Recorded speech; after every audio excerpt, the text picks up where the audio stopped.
Ladies and gentlemen, if you are listening to this, then you are listening to something very special.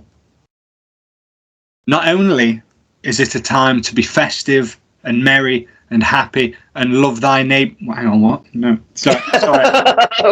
I didn't write this. What I was saying, ladies and gentlemen, is this is something very special, because not only is this an unsociable hour, this is a reunion. Now, reunions can be very special. Sometimes they can be overcharged and poor decisions of aging rock stars that really should have given it up a long time ago, but are just desperate for a payday. Or there are reunions like this, where we're not being paid, but ought to be. Had we sold tickets for this, I have absolutely no doubt that it would have outsold Oasis. Not that they are the aging rock stars I was referring to. But as with previous very popular groups, a band like Oasis could support us as some have previously. However, we are not selling tickets. We are allowing this out to you to slowly caress your ears for free, because we are feeling very, very festive. Ladies and gentlemen, it gives me an absolute honour to welcome back previous guests of this podcast, but together as one of the greatest podcasts that I have ever listened to, I have ever been a part of, and you have ever fucking listened to. Ladies and gentlemen, WOTA of the Roundtable. It's good to be back. I am incredibly pleased to welcome back onto this episode collectively Jenny Hayes, Andrew Goodhue, Kelly May Mapp, and by now hopefully you know who I am. Who are you? But if not, Natalia. You're Watanabe's bitch, obviously. I would say that we've now got 3 minutes into this before that was brought in typical WOTA style. I love it. Ladies and gentlemen, if you have not listened to WOTA of the Roundtable previously, it was a podcast that was started up by the four of us. Well, when was it? It was COVID. It was during COVID, the same as this podcast, but it was. Am I right in thinking we released the first episode in the new year, or did we record it in the new year? We recorded it about this year. We recorded it like in November or something, and it came out about this time. So of 2021. 2020. Yeah. 2020. Oh fuck. You jumped forward in time there, Kelly. Oh, I always jump forward. I don't remember anything. I was going to say this episode will be very different. It is a special episode. Again, it's a reunion. It's also going to be the Christmas special. And so this episode will be very different to all previous ones, because there will be no set agenda for this one. There are no pre-written questions. It is a celebration of a podcast that ended in 2021, like everything else, much too soon, and was high on life, drugs, and all other things. Don't know about drugs, but high on alcohol. Well, yeah, no, true. So, ladies and gentlemen, I really hope you enjoy this, because I am so excited for this. So, before we get started, I need to ask the age-old question of what is everybody drinking, if they're drinking anything at all? Okay, me today. I know sadly it's like visual audio only, not visual. I'm drinking Copperberg. I was trying to look for Asahi as I came back from Japan a few days ago, so I was drinking a lot of that. So I can't find it. So fuck it, I'm going back to cider. Nice. Okay. I am drinking good old agua. I'm drinking water because I'm a sober sister. Nice. Listen, I'm going to be inhaling all the fumes tomorrow night at work. So, Ooh, nice. Jenny? And for me, I'm just plain old orange juice. I don't really drink much now, just because my partner's sober, so I'm supporting the same thing, and I don't really drink now. Amazing. Good old orange juice. That's good. Nice and refreshing. And to anybody that used to listen to WOTA of the Roundtable, they might be very, very surprised to hear that I am also not drinking. I have not been drinking now for 11 months. So the alcoholic here. So Andrew is, for once, the only person drinking. I had a black coffee just before I came on, just to try to keep me awake. just call it fizzy apple juice with some extra fruit in it, Andrew. If this is all visual, you'll be seeing this finger right now. Oh, why? What are you doing with your finger? I don't want to know. You know, middle finger that is, obviously. Wonderful, guys. So, I'm trying to think of how best to play this. So, why don't we start at the very beginning? Before we go into the updates, why don't we start at the beginning for anybody that might not have listened to the initial podcast, which, if you haven't gone and listened to it, please go listen to it. It was one of my favourite things to do in my whole life. In fact, I turn around to my wife now and I basically say, my only regret in life is that we cancelled WOTA of the Roundtable. I wish that was a joke, but if my wife was here, she would agree with that. My wife's not here; she's left. She's left very alone. So the GIMP is with you. The GIMP has long since been released. Oh, I took it out into the countryside and let it run amongst the pigeons while I tried to shoot at it from afar.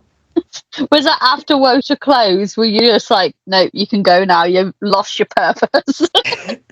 That was. You know what? I was thinking about this. I was thinking about the GIMP joke that we had in WOTA. Can you guys remember where it started? Because I can, but I feel like it got very lost along the way.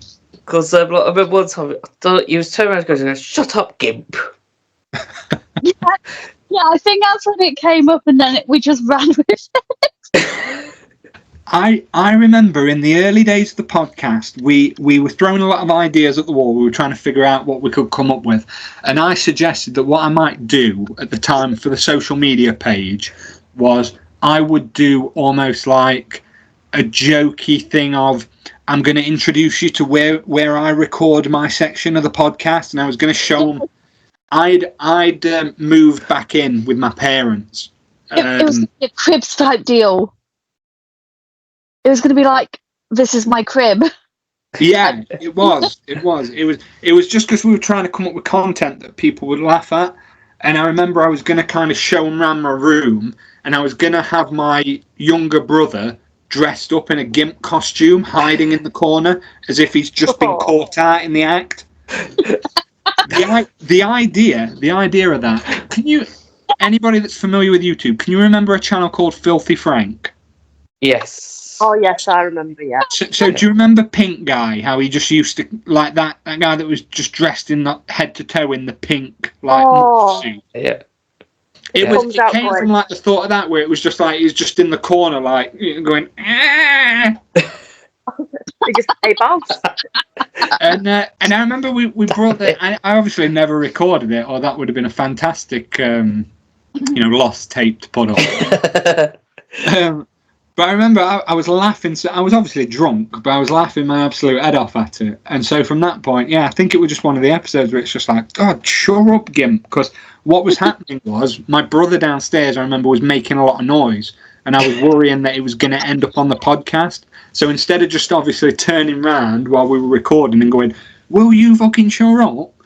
I thought I best turn around and try to make a bit of a joke of it. So, Yeah. but that's Yeah. where it kept. That was like the origin of it. But then it just kind of went completely off track, like everything else. Like one of the episodes I was watching that you'd edited, Kelly, you've got like speech bubbles from the GIMP somewhere off in the distance. Yeah. We were out of control, weren't we? Yeah, backstage we were so out of control. We started off with noble efforts for the podcast, and we wanted it to be about Japanese music and culture and stuff, and it just derailed completely into just something about Japanese music and then mostly banter. Yeah, and also the other one talking about. I think that's what made ours quite special, though, because you could have any other podcast talking about Japanese music, but would anyone else call each other every name under the sun and just make sex jokes about Watanabe? Yeah, I was just about to say that as well. I genuinely think because we're British as well, it's just something that we naturally tend to gravitate to. Yeah, nothing can imitate British humour. Like the Americans can try, it fails every time. Exactly. And for anybody that's not listened to it, it wasn't just how can I put it? It wasn't just like a couple of like expletives and a bit of piss.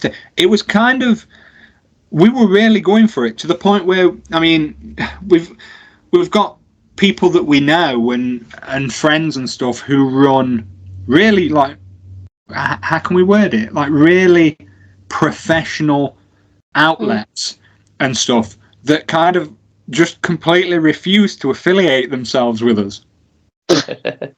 Didn't they? Because they were almost worried that we'd hurt their brand.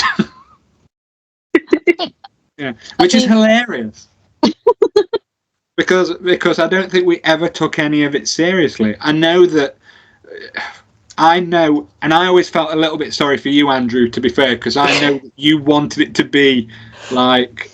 Yeah, I don't want it to be serious, but also I enjoyed the banter. Journalism. I enjoyed the banter as well, so. Yeah. I think the thing is, like, everything in life shouldn't be taken seriously. There are certain outlets where you can take things seriously, but we went into this podcast as friends, and we stayed friends in it, and we became better friends because of it. But, like, whilst, yes, there are certain spaces where you can be professional and make it very highbrow and such, and make it very informative on a podcast or a blog or a website or what be it, you can't always have that in everyone, because then it becomes the same as every other one, and then it becomes a little bit boring. And plus, we're all very strong personalities, and I think that's the thing. None of us are like overly serious. I think we're serious when we need to be, but like when we're together, it's just our personalities combined just kind of overtake, and we can't help it. We've just got good chemistry. Absolutely. And I think that's one of the things that made our podcast so special, was because not only was it just banter or even just informational stuff, it wasn't just reviewing of music, it was, you could tell that we were enjoying it. And every bit of feedback that I ever got from my side, was people were like, you can tell that you're having fun, and that's why people enjoyed it. I mean, at one point, obviously, I've never been one for social media, but you know, there were like days where I'd just be inundated with stuff from Kelly, or like just the amount of stuff that were coming through. I'd have to stop at work and just be like, hang on, I'll be with you in a minute, because I don't know what the fuck is going on here. Yeah, because you live in the Stone Age, that's why. Well, I mean, to be fair to me, I mean, we'll get into it, but I don't know if I ever mentioned this in the podcast, but I didn't get my first smartphone until COVID. Oh, really? Genuinely, you know, I went through lockdown. I went through lockdown with a Nokia 150. Oh, bloody hell! Yeah, you mentioned this to me, I think. Yeah, First I've heard of this, so. Yeah, so obviously by the time, and I get a smartphone so that I can make video calls to people, because obviously I can't see anybody now, and so by the time all of this is happening, and Kelly's blowing up Twitter with, you know, all these things that's happening, and it's getting the reactions that it is. I'm at work, and my phone's just going ding, ding, ding, ding, ding, ding, and I'm looking and I'm seeing like augmented photos of me in questionable situations, and I'm having people going, "What the fuck's that?" I'm having to go, I don't know, but you know, I don't Things know. that we did offline. Yeah, but that was one of the joys of the podcast, because, you know, by the time I'd actually get on to actually see what's happening, you know, you'd have all of the, should I call them the faithful listeners that we had, who would have kind of memed me up to the back teeth, you know, for what Kelly hasn't done herself, and Jenny, you know. So Yeah. So I've never had another experience with anything like that. I made sure we had many experiences through those pictures. But it's. I was watching. I tell you which one I was watching. I think it was episode 4. It was episode 4 or 5, where I do that bit where I'm basically saying, "Hang on, I've got legal proof here that." Oh yeah, I remember that. And I remember no planning ever went into any of our episodes, other than kind of like what we wanted to discuss in terms of like reviews. Yeah. So every episode of WOTA of the Roundtable is pretty much just completely off the cuff, unplanned, and just maybe 2 hours, sometimes 3 hours of chaos. Yeah. Yeah. I think I remember there was one episode, I can't remember which one it was. We had a plan laid out and we just didn't use it at all. I think I remember that. But even with like editing and cutting bits down, I swear it got to like 3 to 4 hours. Yeah. And I remember I used to listen back to the episodes when I used to go to work. So I used to do night shifts as a carer at that time. And I just remember it would take me like 3 or 4 bus rides back and forth from work to actually listen to the whole episode. No, I mean, like, I remember we did plan them out because I had like Google Docs of it, I think, of me sharing with you guys, like, of the first like 2 or 3 episodes, like, yeah, this is what our plan is, and then we just abandoned it completely. It was like, this ship is sinking, we're going on to the better ship, the funnier ship of no plans. So yeah, like every time like we had an episode planned, and then after like some way through, just go off the hook and just bounce off one another, and then get back on the topic or stay on topic, but it just gets, you get what we're on about. Yeah, and madness. It was chaos. And I think that was the beauty of it as well, because it was, you never knew. We always knew that when we pressed record, magic would happen. But we wouldn't really know until you were in the moment. Like I say, listening back to these episodes, I think they've aged fantastic. You can definitely tell at what point of the episode, like, the scale tips, and those of us who are drinking have had way too much. So in terms, and we'll get onto this anyway, in terms of the timeline, but when I go back now, that graduation, that final episode, once that call ends, right, I very much remember having one more drink after that, and I had to shout my wife to help me get up the stairs. Oh, no. Because I was completely bladdered, and with Erdinger. Well, it was Erdinger. I was doing soju bombs at one point. Oh god. Oh. So it was like, you know, because at that point I think I just grabbed anything that was there. But yeah, and that was how it would go, because you never really knew, you know. But we'll obviously get to that. But what I want to say is, and let's take it in turns. How did WOTA start?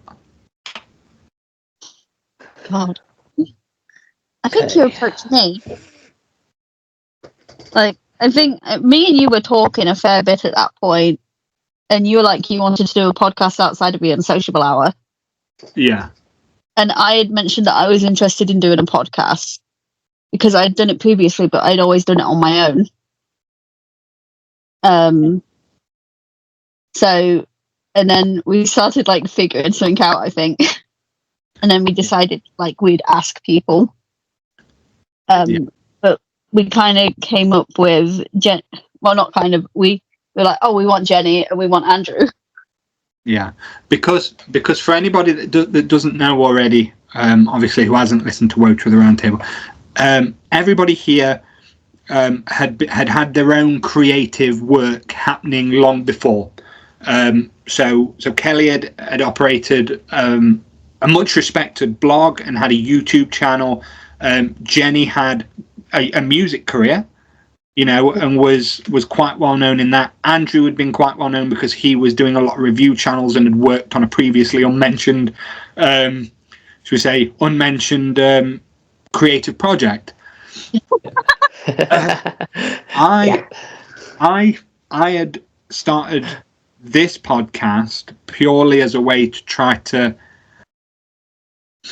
because obviously prior to COVID, I would try to get out to as many Japanese gigs as I could, which was still quite difficult. And frustratingly, it seemed like just before COVID, we were really getting into a stride of things because we'd gone for so long with there being absolutely nothing for Japanese music lovers in this country. Japanese gigs in particular were still pretty new. I think I'd be right in saying that. Things had only been a little bit more accessible within the last couple of years before COVID. Yeah, because I think before all these like Japanese groups came over to do their own independent gigs, half the time it would just be like appearances at conventions, Hyper Japan. Yeah. Even then, it wasn't a proper full concert. You'd have to pay so much money for an event, and you'd only see your favourite groups probably performing no more than 45 minutes. Yeah, and so it was quite difficult unless for example the only band that you wanted to see was Baby Metal, that were that were arguably one of the well-known ones. So you have this kind of, I mean, for me, 2019 was a fantastic year for Japanese music gigs in this country. Yes, definitely. There was so much. So going into 2020, you really thought to yourself, "Wow, what can this year bring?" I remember planning to go to, I know, ironic. Something else came from Asia, but it weren't a band. But I remember I was planning to go to Monster of Dolls. Because it had an incredible lineup. It had Zenbu Kimi no Seda. It had what was it? I'm gonna hate myself for forgetting the name of them now. Anyway, there were loads. There was lots happening. I think Necroma were going there. But why can Nanomoral's previous group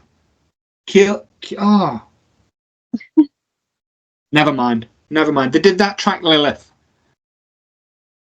Never mind.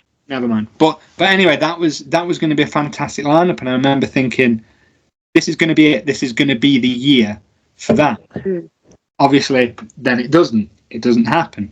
And so I remember being there and thinking, well, what can I do to try to keep informed and have conversations with people from that world? And so that's why if you listen to the first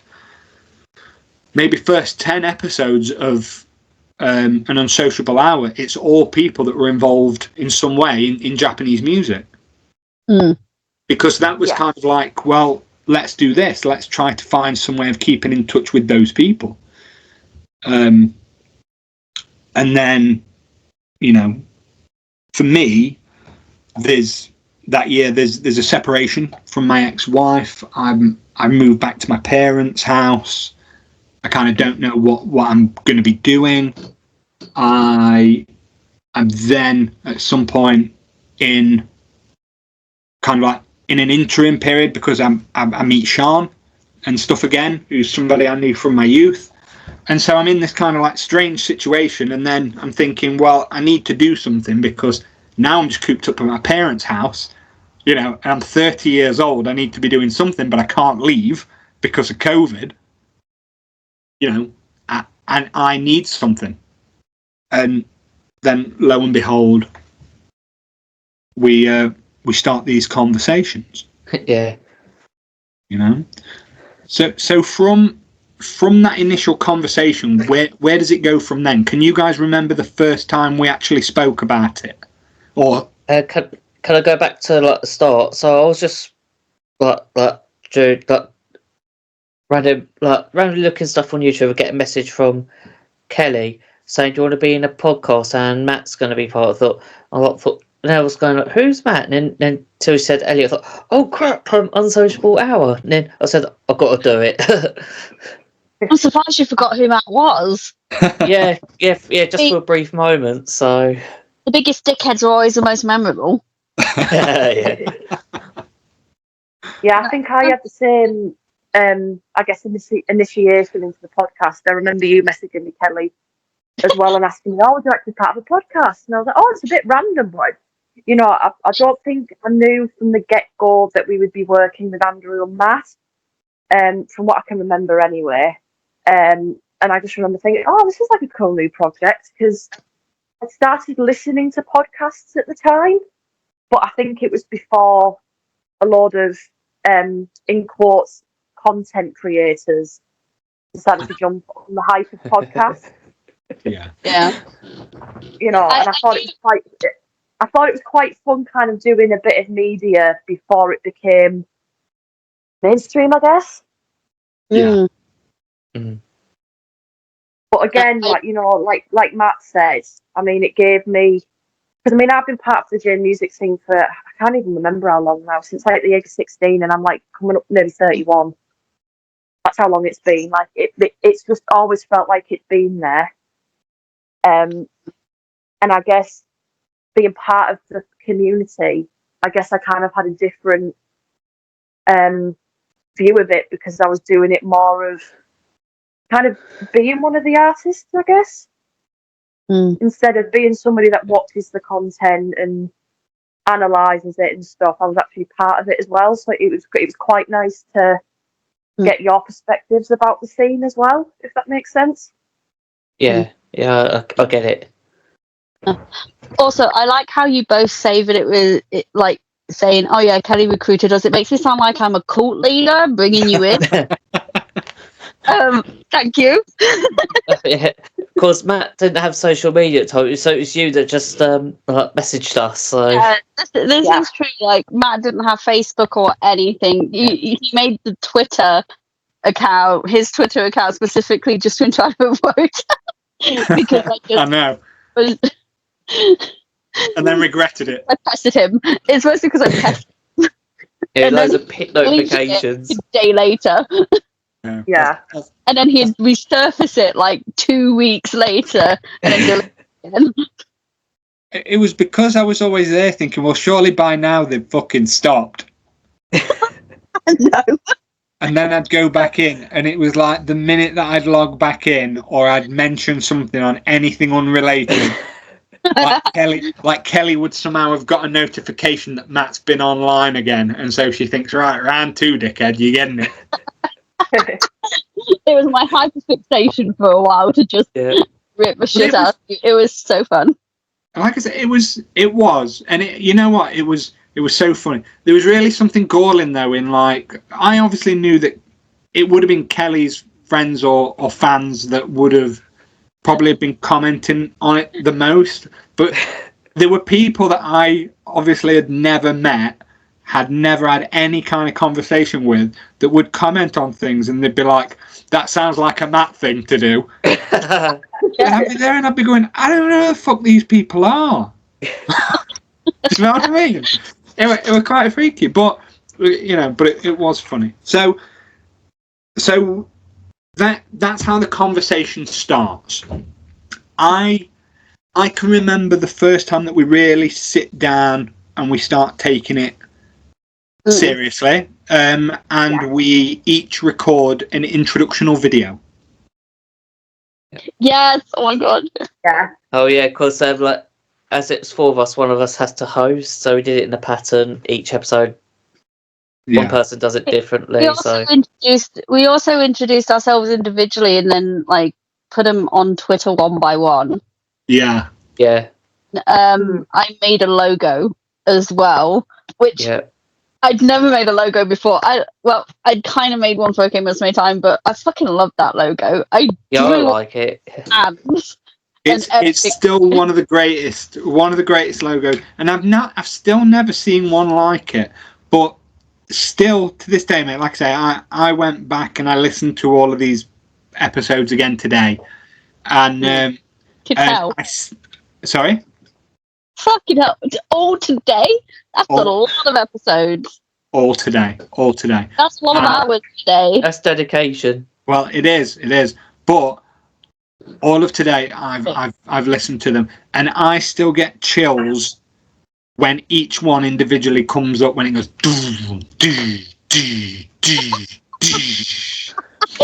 oh yeah, the ending, that sort of thing. Like at the start of the video with the actual logo, you did a fantastic job on that. You really did.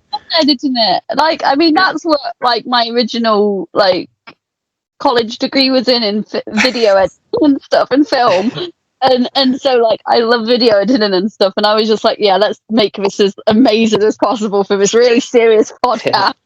I love the ending, like where you're gonna there's got all the bloopers, like some bloopers.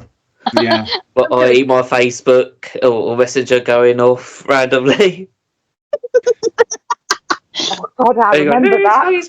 Yeah, because I'll tell you this now. I never said it at the time. It was Amanda that was just messaging me at the time. Is that it?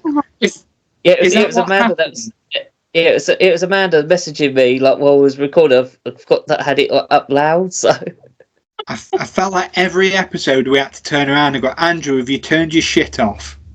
And then one time, another time it was Jenny's Facebook girl. She goes, "Oh, that's my cock womble."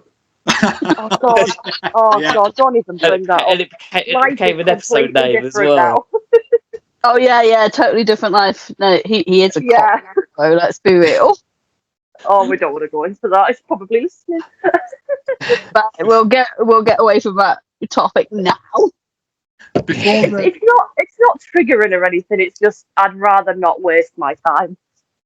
Yeah, exactly. We've got more important things to talk about, like this podcast. Yes. Before we kind of go into that first recording, then, where did you guys come to it from? So what were you working on at the time? How did it feel to suddenly get involved in a new creative project, really? I was doing like J-Sound Bites at the time, but it was more sporadic because I just not only started the website but also done reviewing at the same time. But as I was a key worker during COVID, it was just the time. So then when this came along, I was like, as we're doing this often, I thought maybe give that a break. I just want to have fun recording.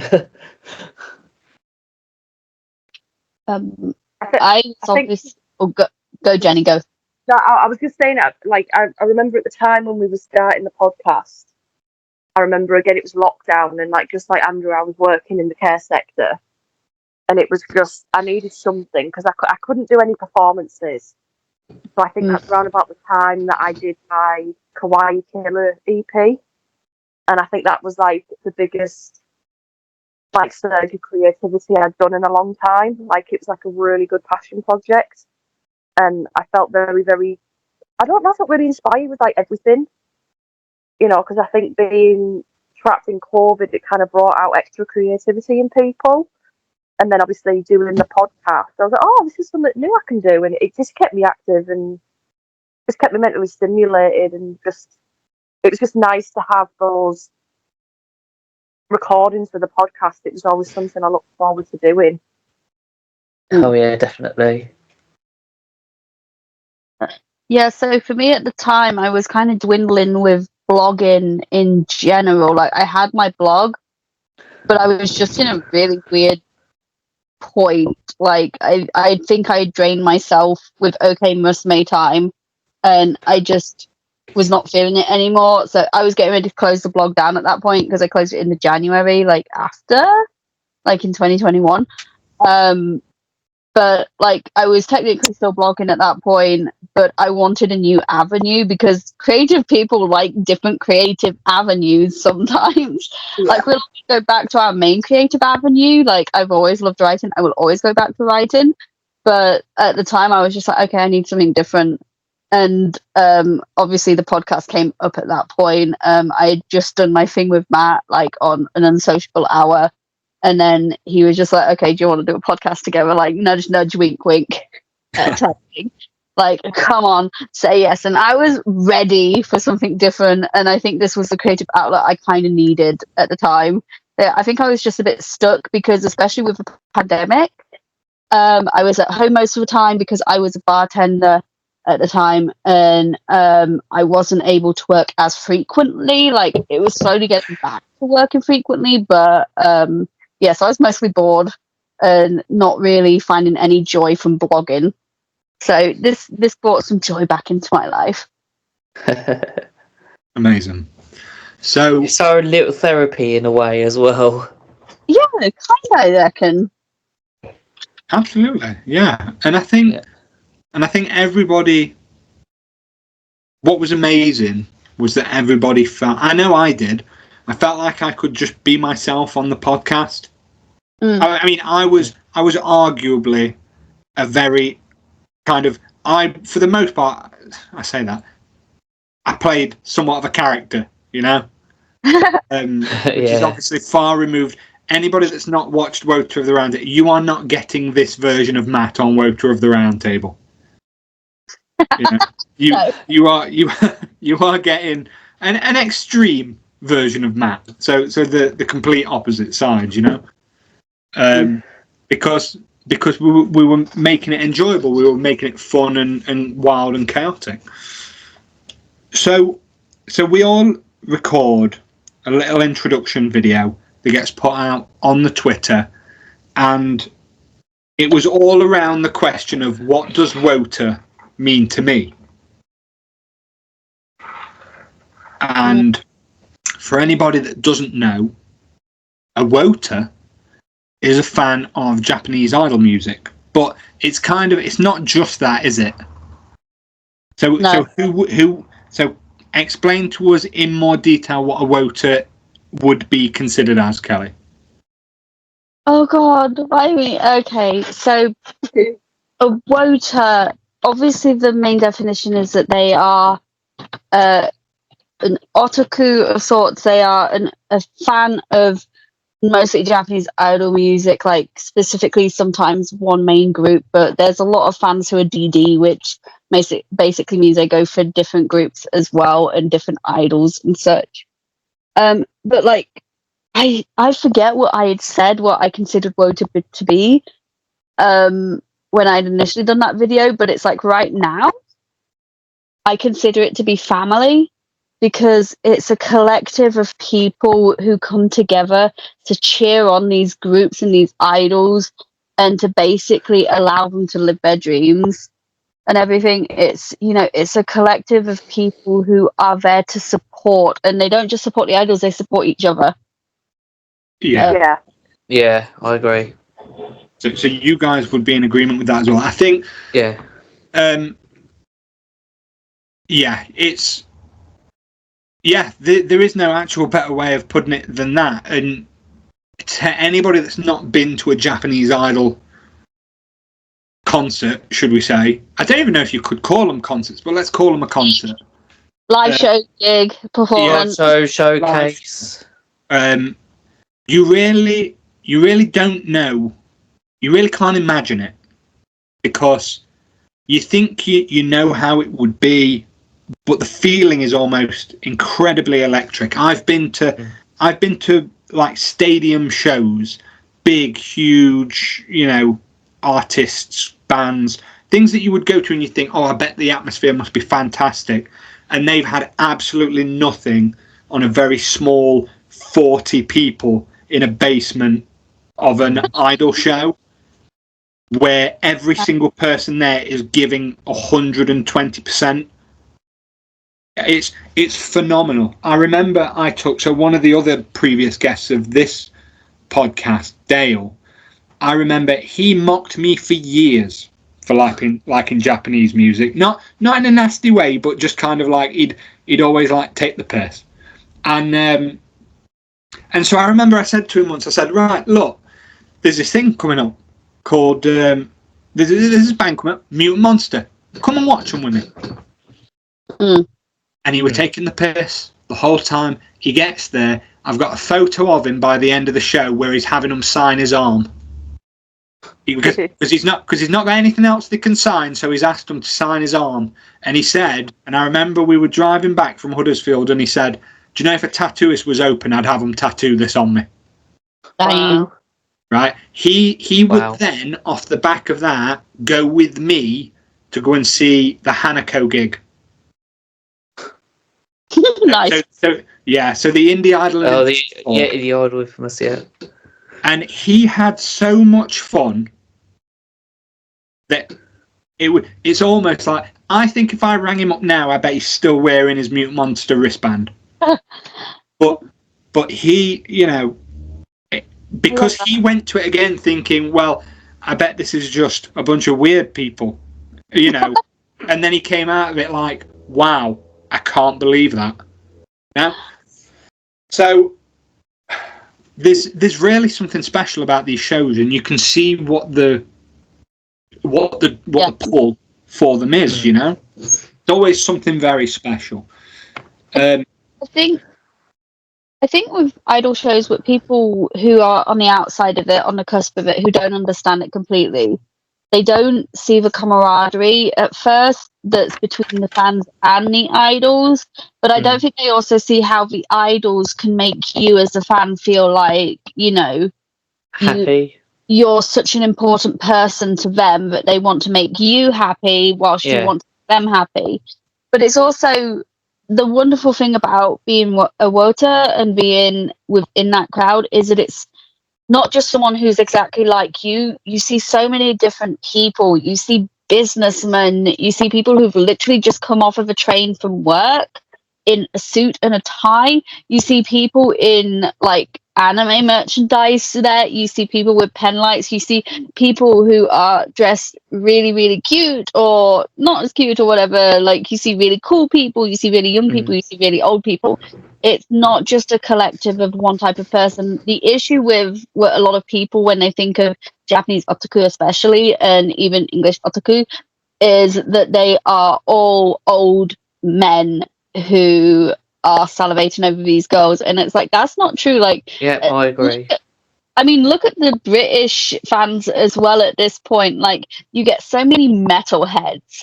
You get so many girls come in and everything. You get older women, older men, you get younger people, you get some who have literally just turned 18 and can finally go to these things themselves. You get people who literally do come from work. And we're all collectively coming together to support these people, to support these girls, to support these idols in living their dreams, whilst we're pouring our energy into everything they give. And it's like, as a part of Beyond Senpai, I've been able to do interviews with a bunch of idols, and we tend to ask the question for most of them, just like, what do you think is different between Japanese fans and UK fans for those that do come overseas and such? And a lot of them are like, the energy is completely different between both, and they understand that there's passion on both sides, but it's very different on both sides as well, the energy and passion that is given.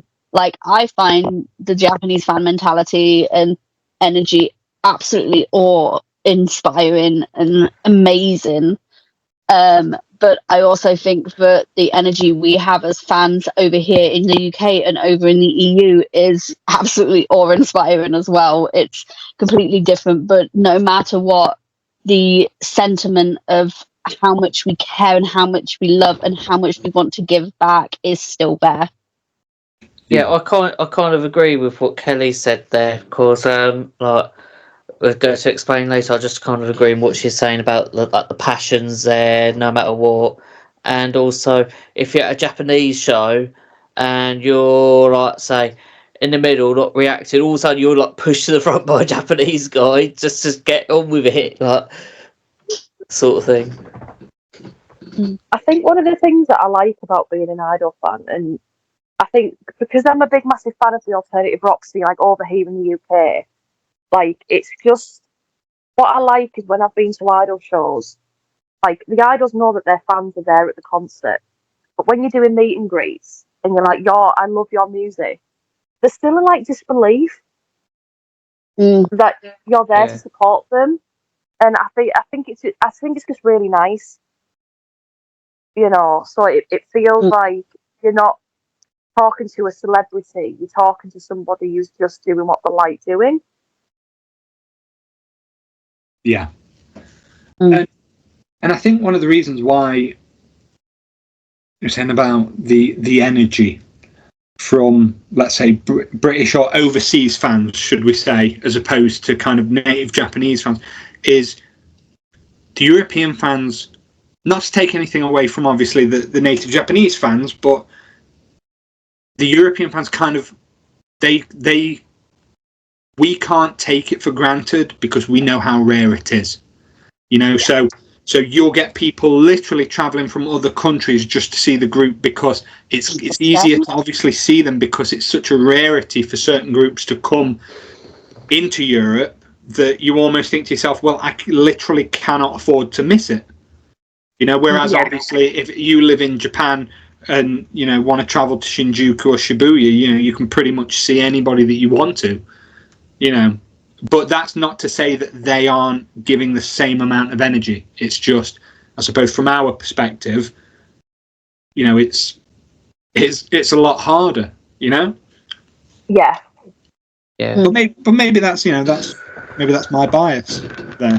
No, I get what you mean. It's like, I mean, I've never travelled to Japan myself, but I know from when I've been reading, you know, social media updates from when you guys have been to Japan, you know, it feels like a weekly event or like a daily event where you go to see your local idol groups.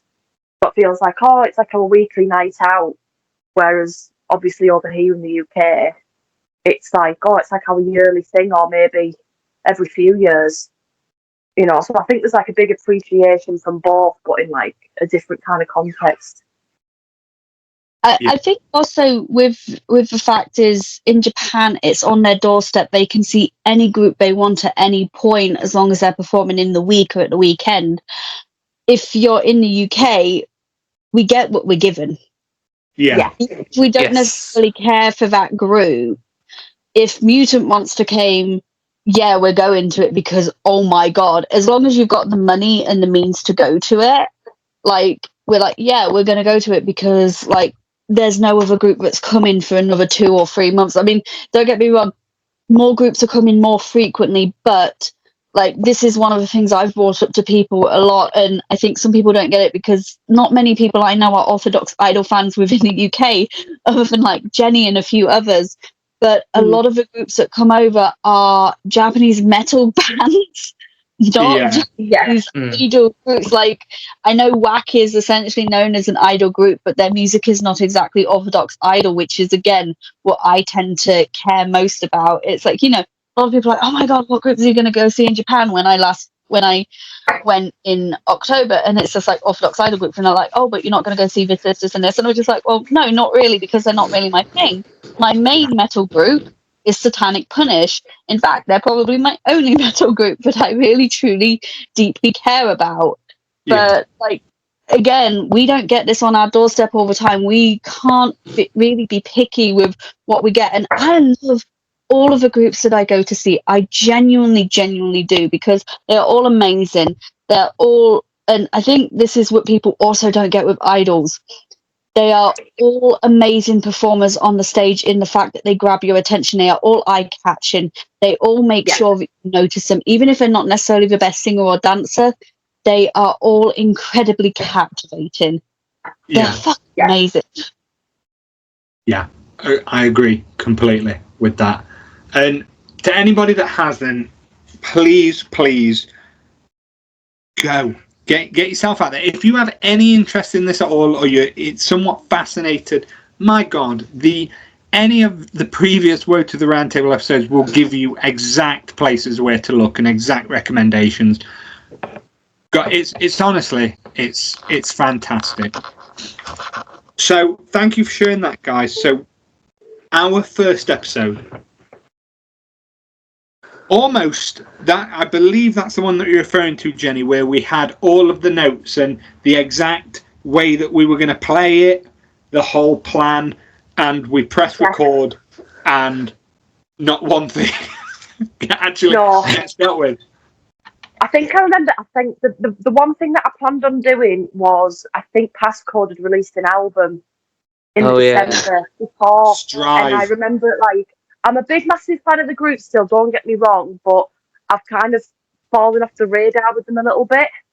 But I just remember at the time I was like really into Passcode, and I just remember me being like, I want to talk about it. Like I just remember like that from like my plan segment, even though it probably didn't go to plan. Yeah, because I kind of agree with you, because like when we recorded this, it was like we did the Christmas one, and Passcode was like near Christmas, and then we had to change our minds on our like what was our number one and runner up and so on. Yeah. And I mean, the album. At the end, we always managed to get what we enjoyed at the end of the podcast. Like in terms of music, but I think that was literally the only planned thing we ever got into the podcast, and everything else just Yeah, because I think what happened, if I remember right, is we'd get to the point where the podcast had gone on that. It would have gone off on a tangent for that long that you would have every episode. You would have Andrew kind of try to pull it back. You'd have Jenny say, "Right, look, we need to really crack on with this now." At some point, you know, towards the last 5 minutes, we'd be like signing off, and we'd be like, "Shit, we hadn't done this. Fuck, get it in now, get it in." And the last 10 minutes of every episode would be a scramble. Yeah. And then there'd just be me and Matt in the corner bickering. Yeah. Just arguing. Yeah, and also joking around as well, because I remember the first episode said, talk about Hanako, he goes, like, she punched you, and then he said, I punched her back, and then it all just burst out laughing. The whole thing just went off the rails for that episode. Yeah, the I punch idol stuff, which Yes, which I still think I should have made a T-shirt. Do you know? Imagine if we'd have had WOTA T-shirts made. Oh God. Yeah, I'm gonna wear that to every idol show from now on if I ever go to another one. I punch idols. Yeah, perfect. I can just imagine somebody like Amari looking at the T-shirt, thinking, "Are you really gonna punch me?" Oh yeah, I think I was joking that I would change the because you had the microfiber towel as your logo thing, Matt. Oh, mine was a towel. Oh, yours is a towel. Mine was the wristband. Yes. Oh yeah, it looked like you were punching stuff, so that would have been perfect no matter what. Jenny had the checking. You had the pen light. With I punch. Yeah, I remember I had the wristband because that's what I'd always buy from the gigs. I wouldn't really matter too much about the merch, but I'd try and get a wristband if there was a good one going. Which, I must admit, devastatingly last year, my Hanako wristband broke. Oh. I know. Rest in peace, Hanako's wristband on Matt's arm. Well, I meant to say Matt, but edit that out.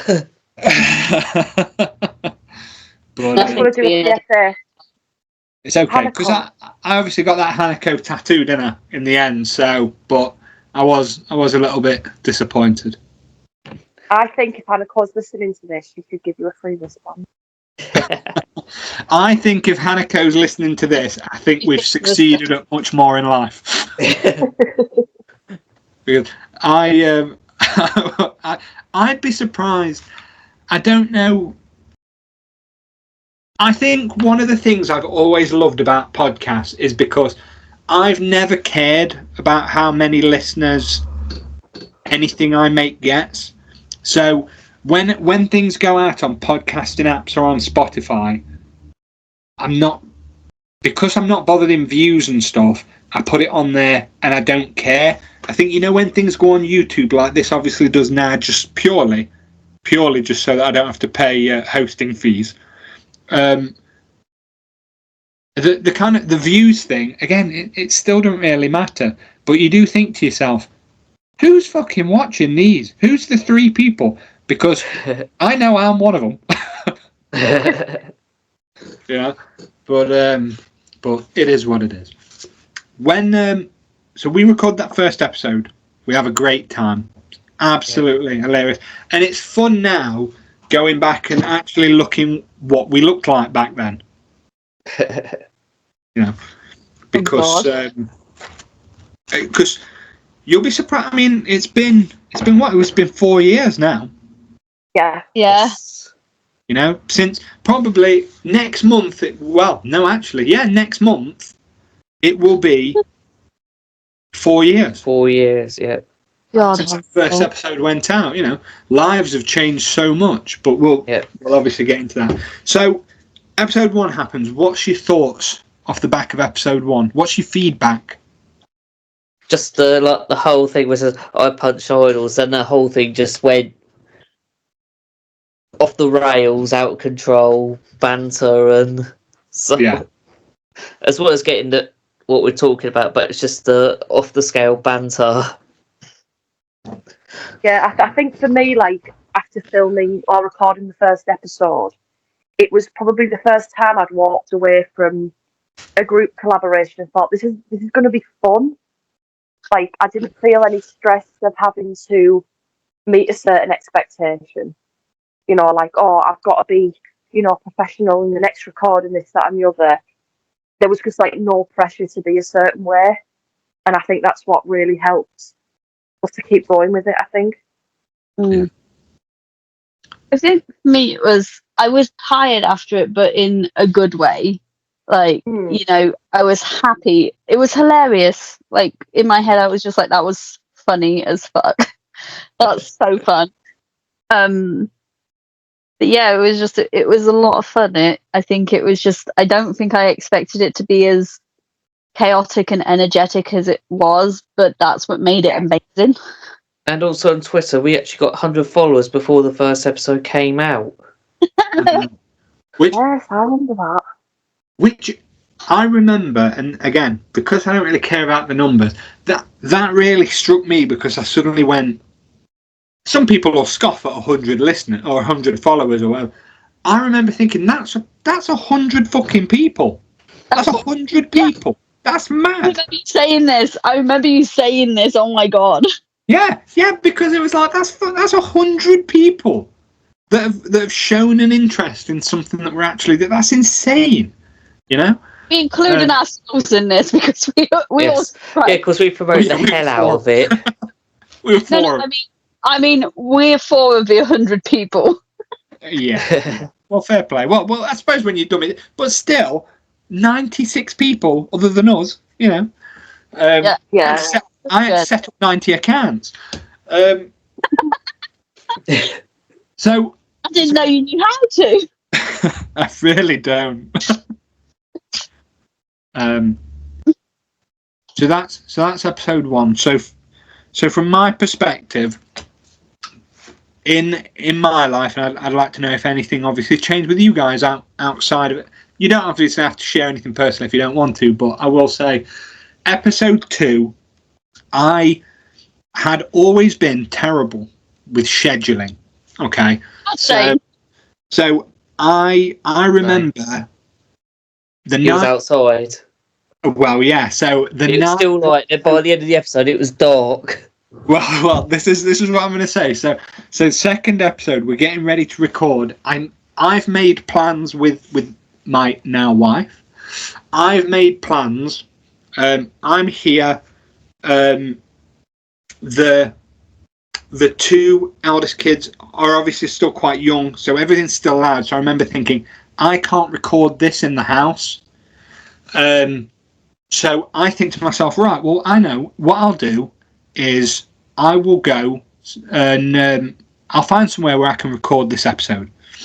So I walk down the road to the Teversall Visitor Centre at Silver Hill, which is kind of like I suppose the quarries kind of thing. Well, it's not. It's like an old pit kind of thing. Well, that even sounds creepier, doesn't it?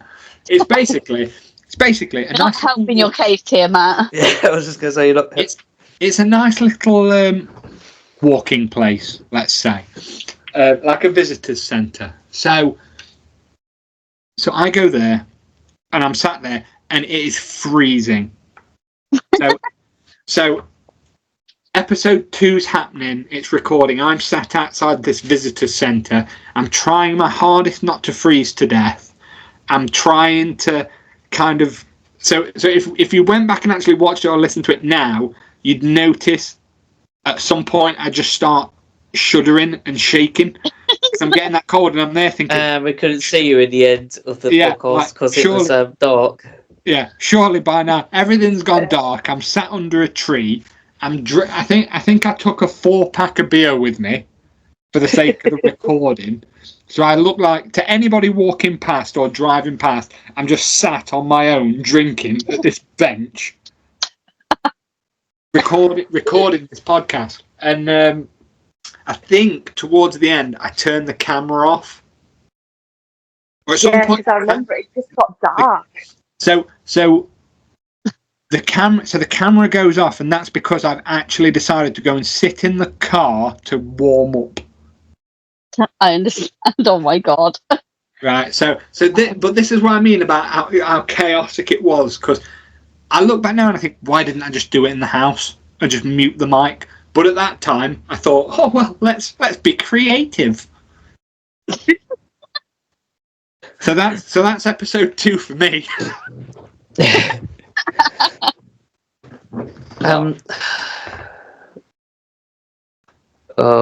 was going to say something about episode 3, but I thought, no, I'm not going to. There's no point.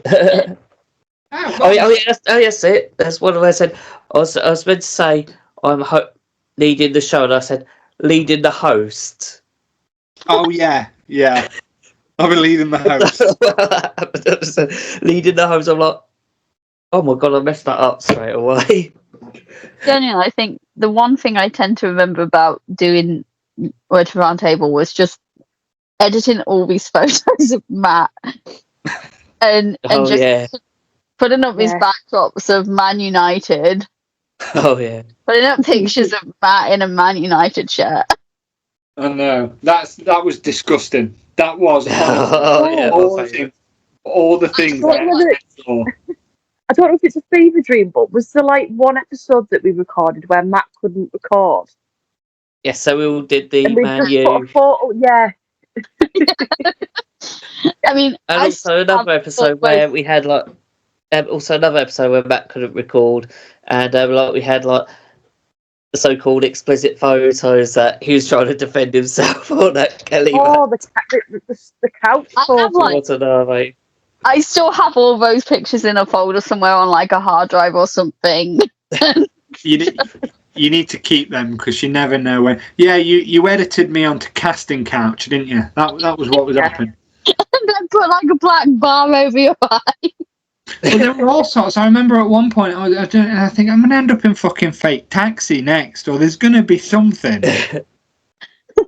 It's just like a constant attack. And then there was the Teletubby photo. Oh yes, I love that. I remember I made that one. I think I've still got that one somewhere. I've still got it. That was an amazing photo. I think I saw one. I think I remember doing the Teletubbies one while we were still recording an episode. Yeah, I was like, no, I've got to fit this in. I've got to fit this in while we still remember it. And it just, all of our faces just fit so well. It's only I don't go speak of I know it's all off the table, but we nearly did it a few times. I think there was like this amazing advertisement thing for like an anal cream for Matt. Anusol, yeah. Yeah, and it's just you smiling in black and white. Next to you. I remember that. Find these and just go down memory lane. Just like a look of relief on my face. It's perfect. Anusol takes away the pain. It does, yes. Oh, he wanted to advertise for Strong Zero, but instead he advertised for Anusol. I know. And then one time we got sponsored by Beyond Senpai. I I don't remember that announcement. They used this is brought to you by Beyond Senpai. Oh, was that when I did it and we got in trouble? And then I became a part of Beyond Senpai. So Yeah, exactly. Yeah. I remember thinking that we were going to turn up and there'd be like a cease and desist letter. No, they brought me on board so that it couldn't be a conflict of interest. No, I'm glad that worked out. So we do. So do you have any memories from episode 2 for you guys, kind of like from a personal point of view? Again, Other than you being outside. I can't remember a lot of these. It's genuinely a fever dream for me at this point. I think because so much went on, but also when you're someone who goes through depression a fair bit, sometimes you do sadly lose memories of things. Yeah, of course. Which is really, really annoying. I just remember having so much fun on them and the chaos, and basically me and Matt kind of taking over sometimes because of the banter. Which, guys, sorry, Then you have it. Then it was your time to shine, Kelly, every time, because no pun intended about the depression. You just came out your shell, sort of thing. Yeah. When I banter, I'm like truly who I'm meant to be. I think I love banter with a complete banter is my love language. It's how I show I appreciate people and that I love them completely. In an appropriate manner for the people who need it. Not everyone likes banter, and I understand that. Banter can be difficult for some people, but I think that's how I've managed to make friends, because obviously I think I'm a bit like the same as you, Kelly, whereas when I meet new people, I kind of have a certain, I guess I call it masking. Like, I have a certain way of acting around people, and then when I feel like I can be comfortable with them, then, like, my crude sarcastic humour comes out. Yeah, it's like the saying goes, never judge a book. Indicates whether that person's someone that I need, because if somebody can't really bounce off that, it's not, it's just not going to happen. 100%. Yeah, exactly. Never judge a book by its cover. Yeah, that's true. And again, with these personal things, nobody listening to WOTA would have actually have known about these things. We did, because obviously we were very close and are friends, but the listeners wouldn't have known that. But what you guys didn't know either after this is the moment where it ended, we all blocked each other. We hate each other with a fucking passion. We're only doing this reunion for money. What money? WOTA was just our cash cow. Yeah, we were raking it in. Yeah, we were dragging it in by the busload. Oh, I felt like a Kardashian. WOTA Wanda should be a currency. So did we ever actually figure out what WOTA did we have any abbreviation for the it was WOTA of the Roundtable, wasn't it? Yeah, obviously. Yeah. No, I was trying to think, did we have another abbreviation for it? I'm having a part right now. Because I was just thinking, we totally called it Wankers on the Air, but it was WOTA with an R. No. Another one. It became an episode. WOTA of the Roundtable. It became an episode. Yeah.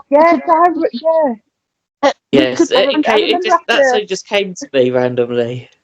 Yeah, it was. I remember it was that big massive thing of after putting the episodes together, what would be the title? WOTA of the Roundtable was one of. Mandrew was another one. Mandrew. And also the Cockwomble one. Oh yeah. There was word. There was nobody puts Gimp in the corner. Yeah. Yeah. I mean, I think we wanted WOTA in the title no matter what. Yeah. Like, but then I think we joked that we were like the Knights of a Round Table or something. Yeah. That's how it kind of came to be. So episode 1 was so you can see where this kind of when this started to go downhill. So the only ones I have to hand currently. Episode 1 is Welcome to the Round Table. Okay, professional. Makes sense.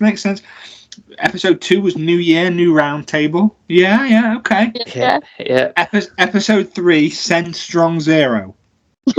Oh yeah, I remember that one because he wanted strong zero.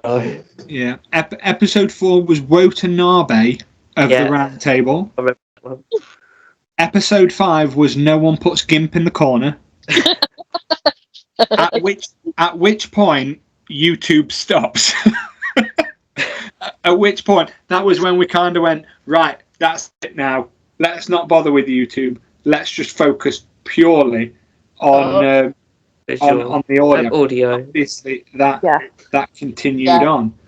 Editing was hard. Editing those episodes was difficult. Jenny also did a couple as well, so Jenny knows how that felt. Editing is terrible. Editing is fun, but when you're doing like really long episodes, it takes a long time, and it's tiring. Especially when you're putting little bits out. You're basically listening to the same segments when. Yeah. And you're trying to make it flow as well because it can jump everywhere because we go off topic so much. And then that's why blooper reels are so fun, but also like it's a pain in the ass to edit half the time. I don't think people understand that.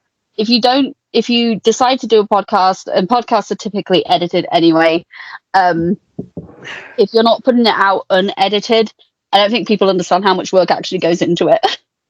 Yeah.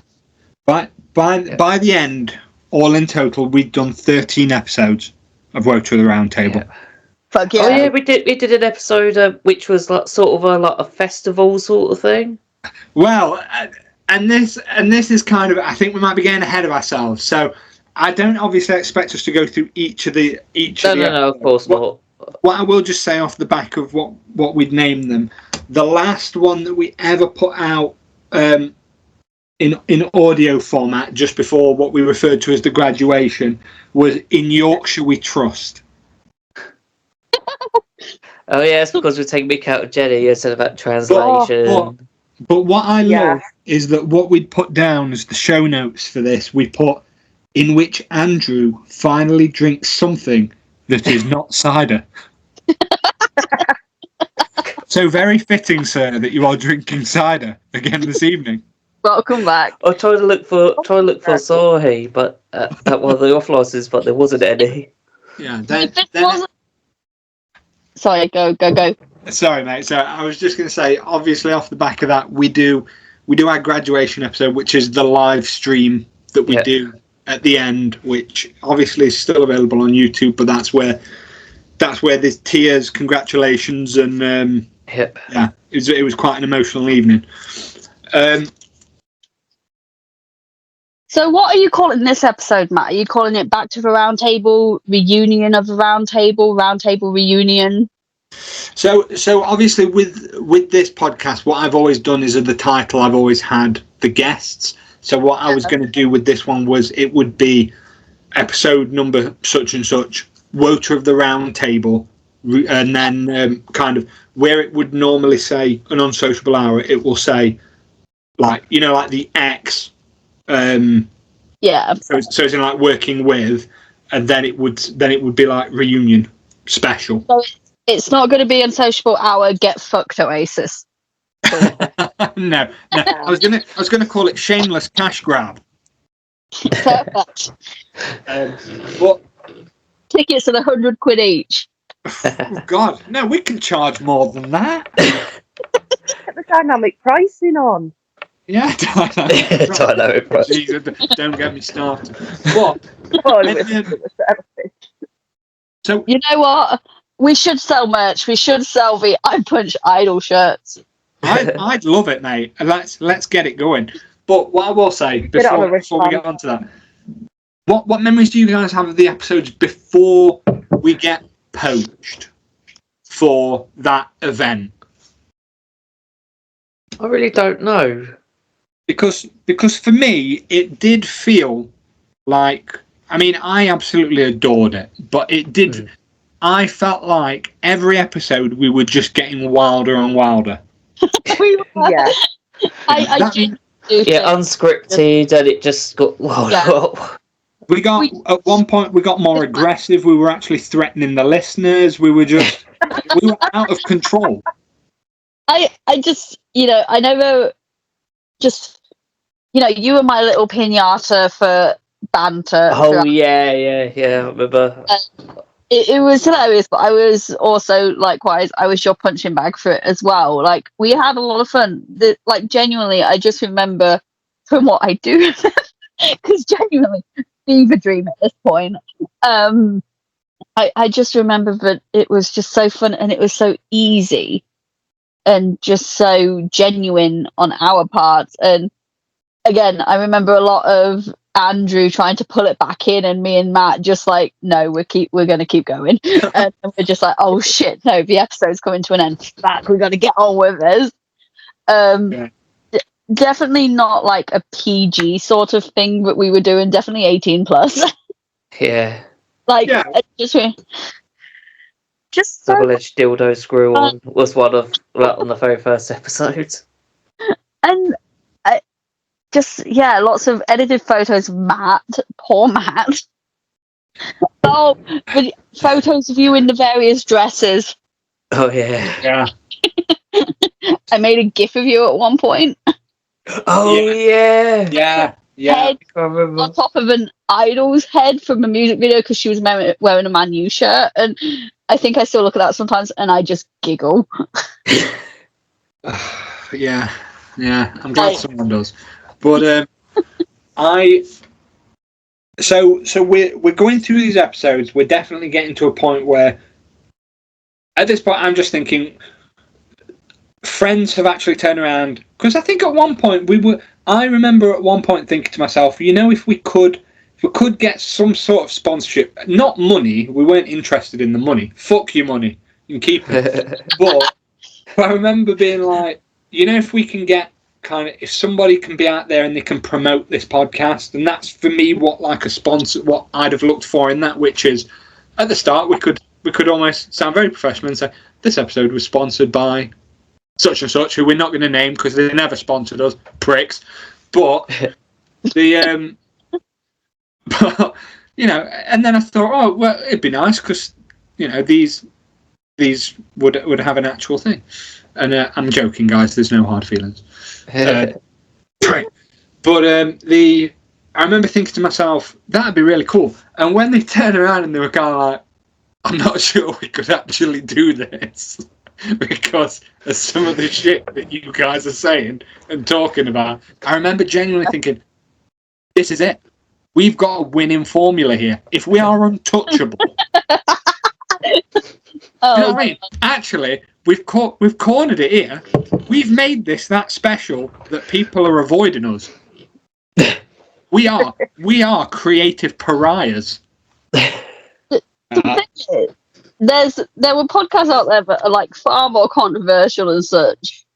I think that probably did get sponsors or something. This is not just within the Japanese community, but I think the thing is with us, lots of people within the Japanese music community, this goes for blogs and everything, and I've even been someone who did it at one point.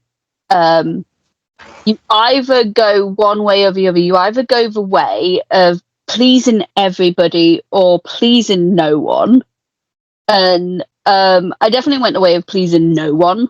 I'm probably more on the verge of I'm going to be honest, but also I just don't want to hurt people's feelings at this point. I've learned that. I was an angry person when I initially started blogging. But I think a lot of podcasts on Japanese music do tend to go down the route of we need to please everybody because we don't want to hurt anybody's feelings. And by pleasing everybody, you mean the fans, but also it's good to stay on good rapport with the idols. Yeah. I was lucky that in the early days of blogging, like idols didn't really give two shits about the overseas fans of Japanese idols. Now they care a lot more, so you do have to be a lot more careful. Of course. Like you, and I understand that, but yeah, again, you're either going to be the sort of person or the sort of podcast or project that's like, I don't care what they think, or I care too much about what they think, so I'm only going to say good things. You've got to have a middle ground, don't get me wrong, but I think that's literally where people are at this point. It's either or. Yeah. We just didn't give two shits. We were just having fun with it. Like, we were talking about Japanese music to a degree, and then we just started going into politics and football. I remember. I remember not giving a fuck, and but I also then remember thinking, do you know, the more outlandish I got, Yeah. the more feedback we'd get on social media. So the more people would take the piss, and it felt like, so that I think that's the reason why I get progressively louder and more aggressive in the podcast, because that seemed to work. Yeah. You know, for me that worked for me. But what did you guys think? I think also for what I personally think is that people probably saw what we were doing and thought, oh yeah, another Japanese music podcast, and then they were like, what the fuck is going on here? I think we confused a lot of people because we were genuinely starting out with the Japanese music podcasting. We didn't even do a test run for the first episode. We just went with it. And it turned into chaos. And that was just how we naturally progressed. Again, Andrew kept trying to bring it back. I think Jenny also tried to bring it back. Sometimes it just did not work. It's literally like Jenny and Andrew were like the parents, like, children, please stop. And me and Matthew were like, nah. Because we're meant to take. I know we're having fun, but also at the same time want to try and have some serious moments. So that's why I was like, get on with it. I don't think that's gonna ever happen. But obviously, as I go back, so I just miss doing it, just hearing it as well, while trying to keep on subject. So obviously we do these episodes.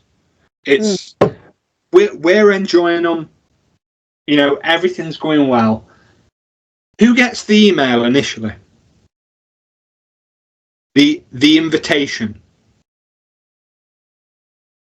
to this I don't this know, event. because we had an email both made, didn't we? Yeah, we had a WOTA email address. It was a message on Twitter, I think it was. Maybe. I don't know who was checking in at that point. It was probably me. I think it was. I know I did check a few times. That online idol event. Yeah, it was an online idol event. Really cool. And the Chroma were playing too. Yeah, because I remember I'd done like a pre-recorded performance for that as well. Yeah, we had to pre-record that one, and I think it was at like 3 o'clock in the morning our time. We had to really tone it down as well. Yes. But actually, it said we actually asked, shall we tone it down or be ourselves? It just said be ourselves. I'm going to say, I do remember, I think we toned it down slightly, but I think by the end of that episode, I think we'd still gone for it. But I don't know, did we actually ever release that episode into the wild? I don't know. Or did we? Or, I don't know. Because I can't remember whether or not we ever had a conversation where it was like, look, is this something that only you guys can use? Can we also use it for anybody that didn't attend the event?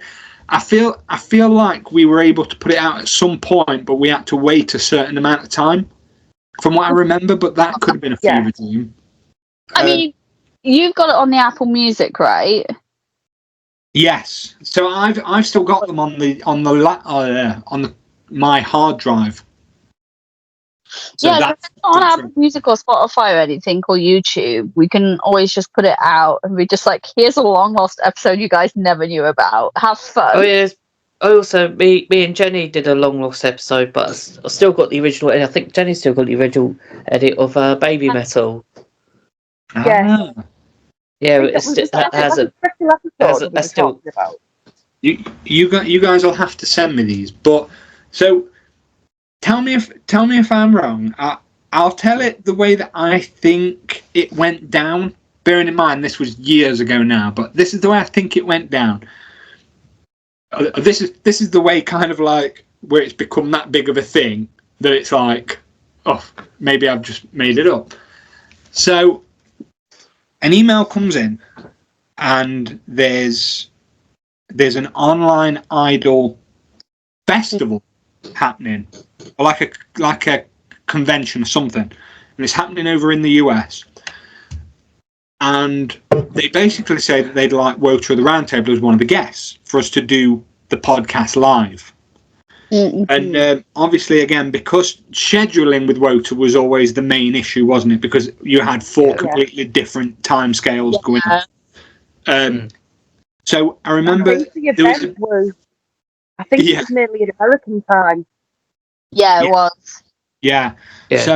So we basically we and ahhing at it. We're having a conversation, and we agree. They say that they're happy for us to pre-record, so we pre-record an episode. Mm-hmm. I can't remember at that time whether we knew what the scheduling was. I can't remember if they told us whether or not we were actually going to headline it or not. So Necroma were the headliners. I think we came kind of like just a bit before, and I think you mentioned that in it. It's either we came before or after, but I think I recall it was after. So we were told. I believe we were told that we were at some point we were going to be on it at some point, but if we were live, we were going on at this set time. And I can't remember how it transpired, but it basically ended up. To anybody listening to this that doesn't know, Necronomidal was one of the groups that we all collectively really liked. Yeah.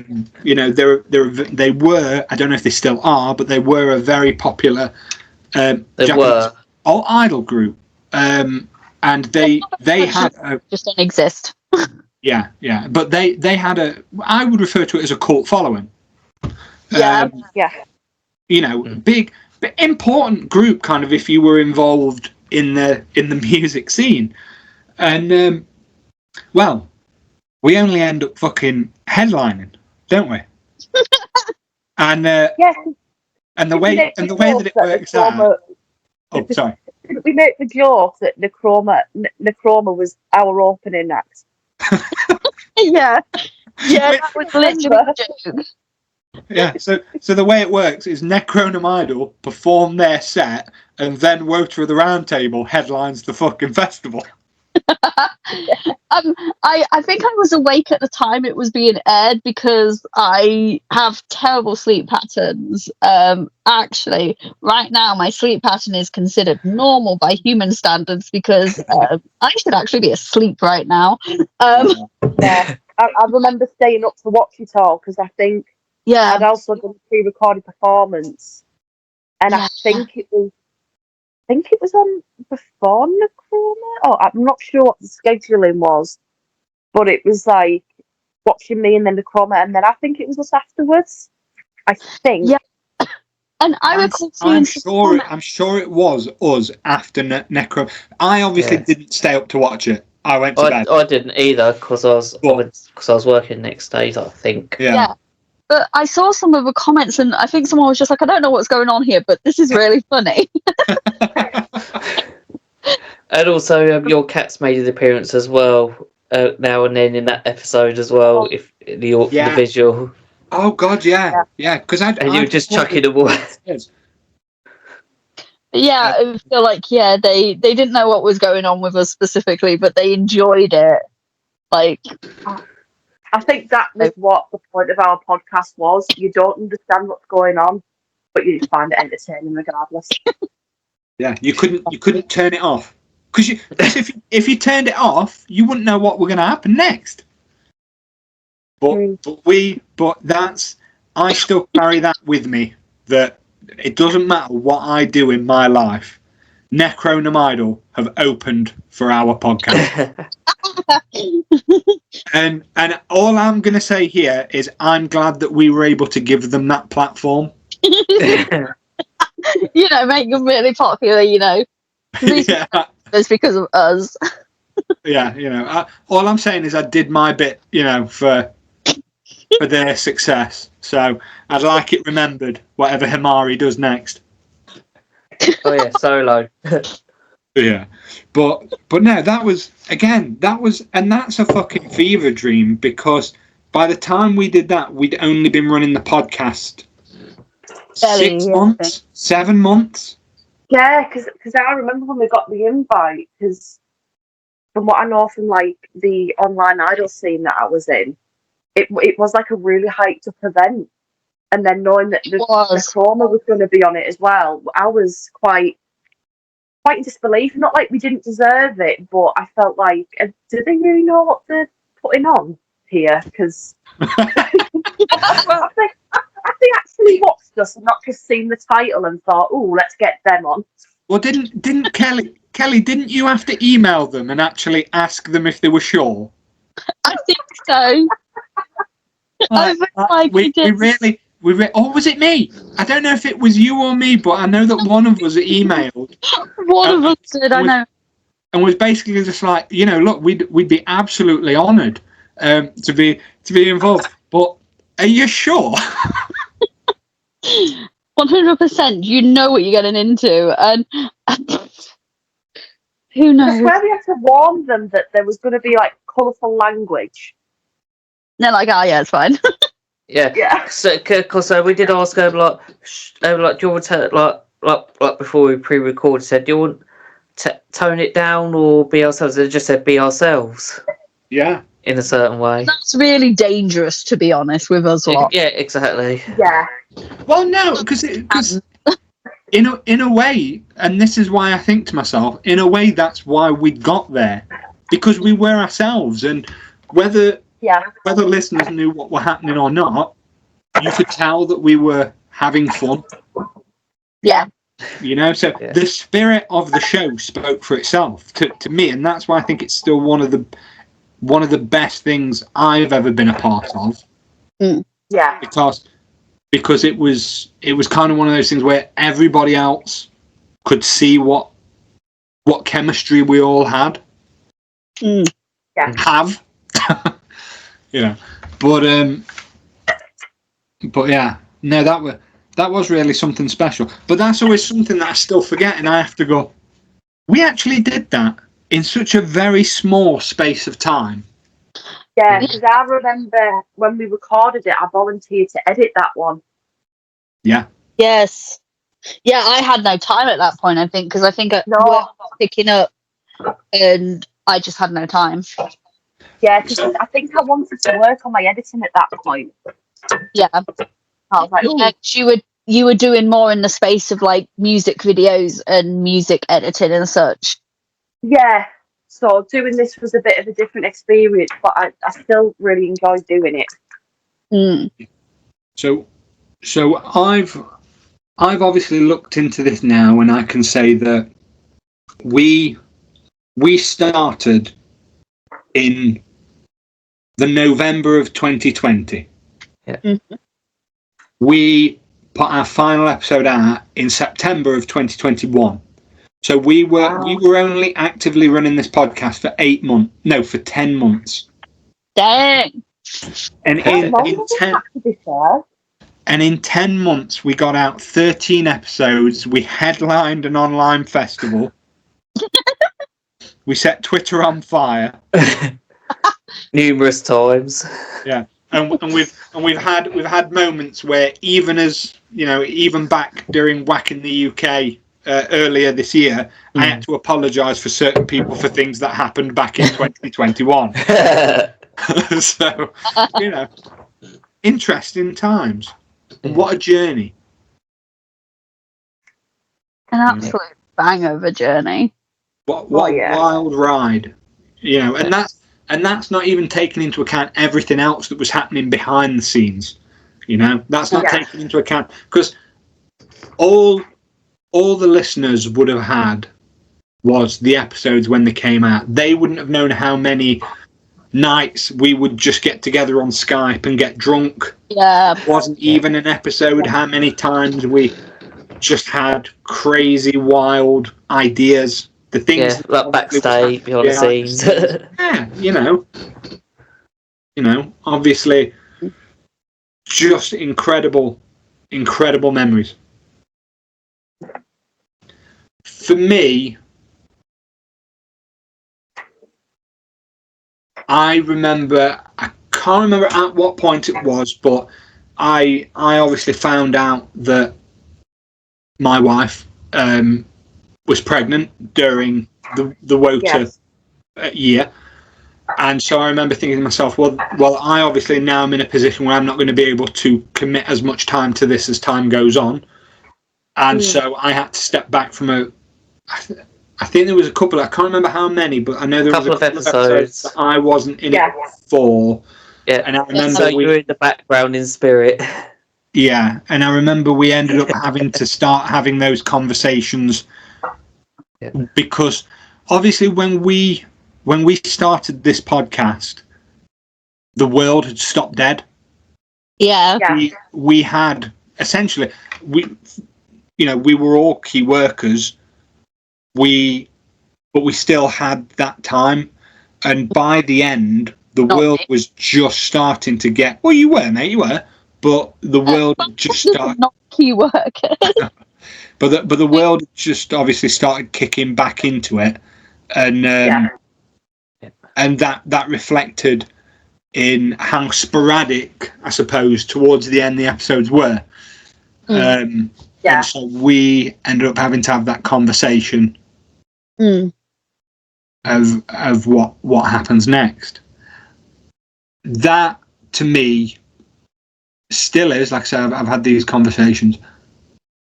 That to me is probably still the saddest of all of the creative projects I've ever been involved with.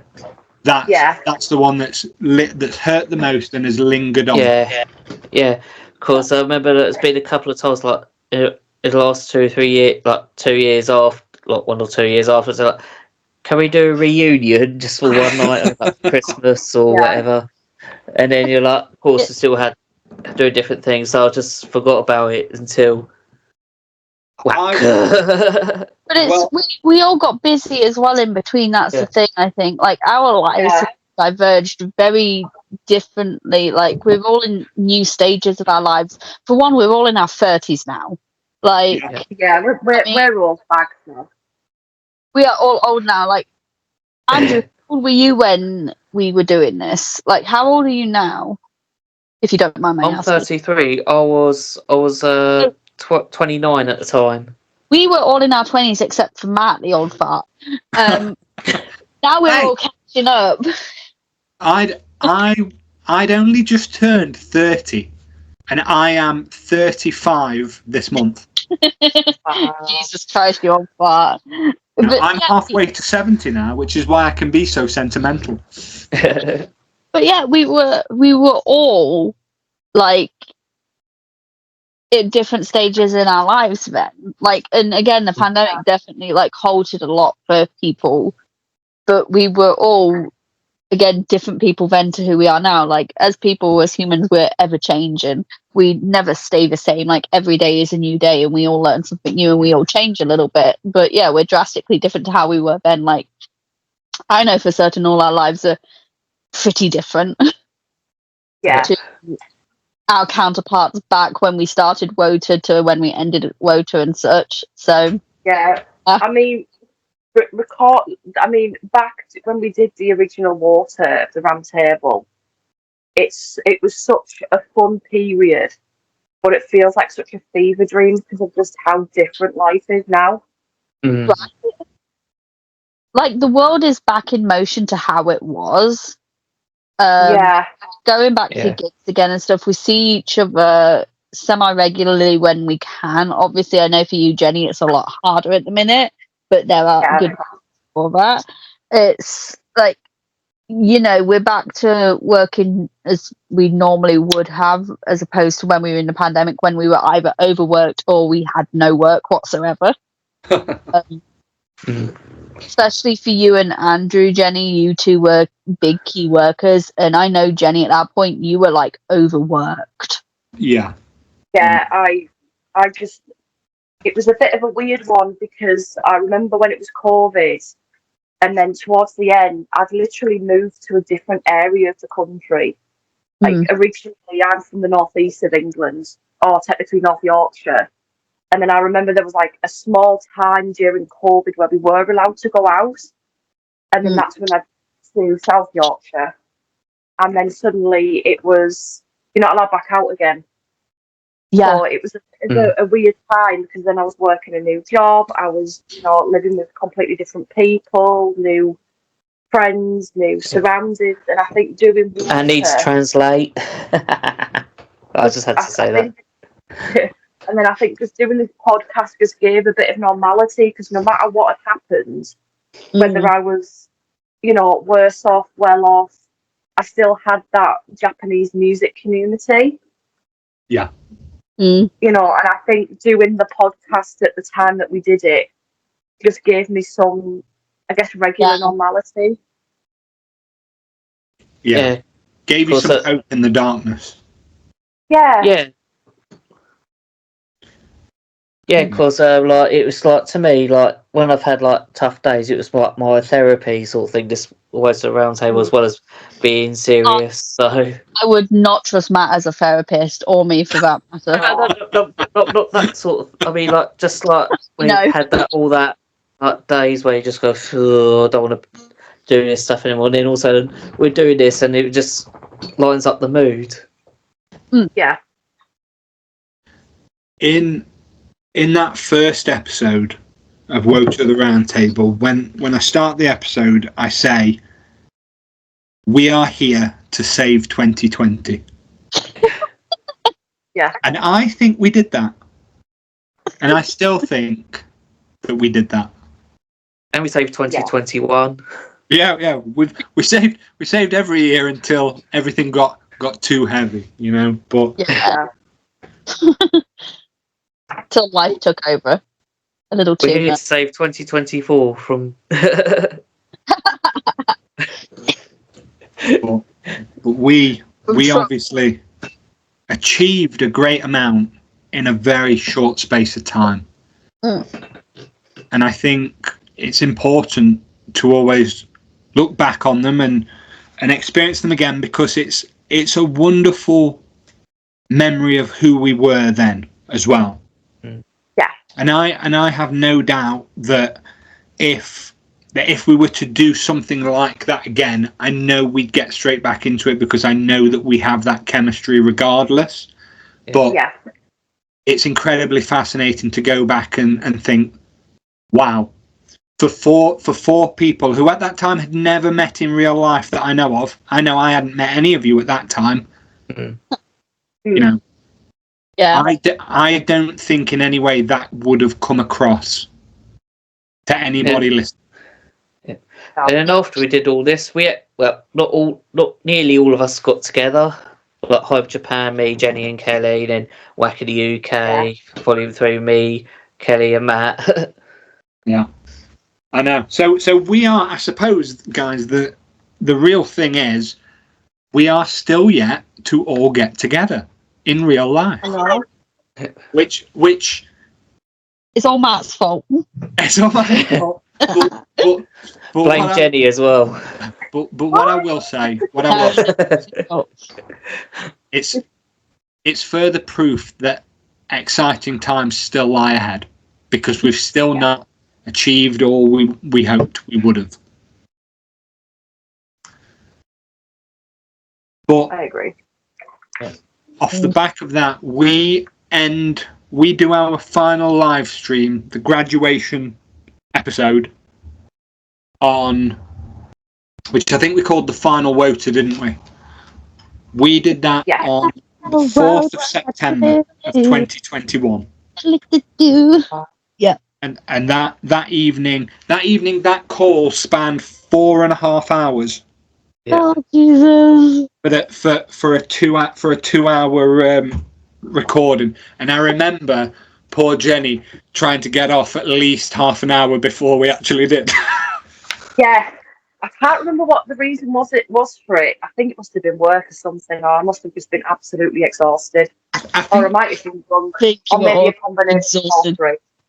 I think it was you. If I remember right, and again, I was very I can't drunk, so I remember. could be wrong. But I seem to remember. I think your partner was turning around and going, "Are you fucking coming or what?"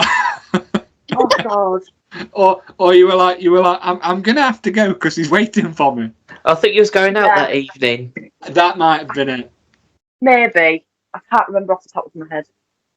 And after that, she blocked us all.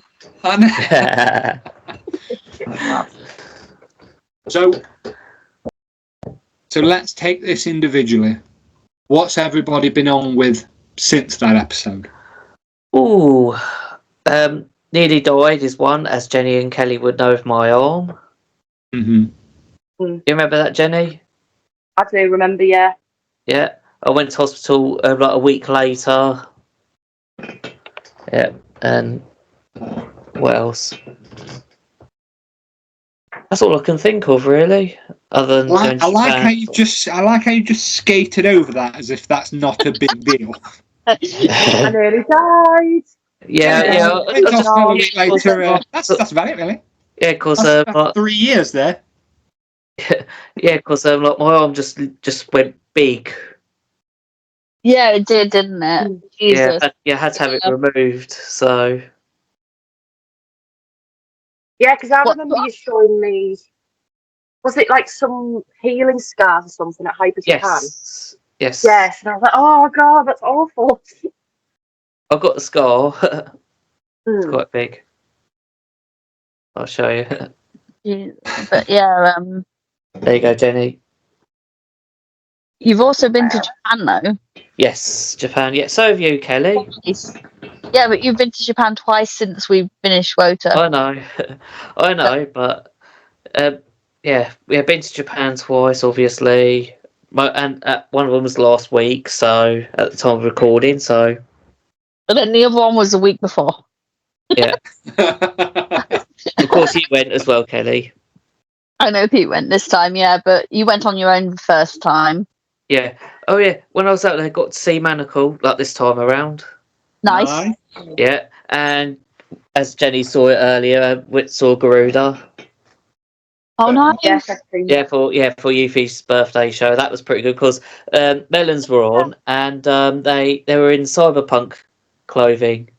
Oh, that's so good. Yeah, and also just for 2 songs only, had Yuffie's first group called Realis with the original members. Yeah, for 2 songs live. Yeah, and that was in Mega Raw. And same the venue that I went to, like for Yuffie, I would see Manacle the day before. Nice. And also the best one was like when I saw Manacle, we had Fids, which is like Chihiro that used to be in Mary Bad End. It's Yeah. one of the, Yeah. so they were opening. It was Manacle and another group called Village in Maya, which I do recommend. And when it came to the Bupan with Fids, so it was quite interesting. I came up to them because they were doing it themselves, like there's no manager or anything, and so I told them who I was, and then they're like, so they wrote name in this passcode. Then when I came to like social media, they recognised who I was straight away, and they went mad. Oh, I love idols. Sort of thing, yeah. And then Ray, and apparently, according to Pete, like she doesn't mind talking about Necroma now and then. Oh, that's good. Yeah, I thought like with some people when they've split up with groups, that sometimes they don't want to talk about it. Apparently, some people do. So She might have made her peace with it because I know she was Yeah. pissed first, but yeah, and she actually said good times apparently to Pete. that's good. It's nice. And another, She's got closure. yeah, Yeah, she's got and close. Maybe yeah, one because good thing. they don't exist anymore. yeah, probably.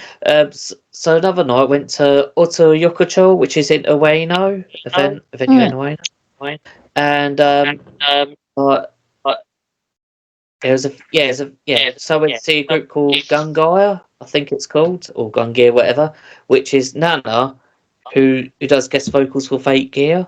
It's one of her other groups, and so I did the reservation the day before, and then Susie saw me. She was like, "Underhill," and they said, all of a sudden, we started talking and everything. And then, just as we were about to leave, she asked, "Do you want a drink?" And Ooh. she paid as well. Yeah, Wow. yeah, That's Well played, sir. yeah. Yeah. Jenny, do you want me to go first or do you want to go next? You can go first. Okay. Right. Where do I start? Because a lot's happened in like 3 years or 2 years since we stopped that. So I went to uni in 2022. I started uni again. So I now have a master's degree. I'm a Master of the Arts. Well done. Bankers, Master of the Twats, you know, or a Master Twat. That's me.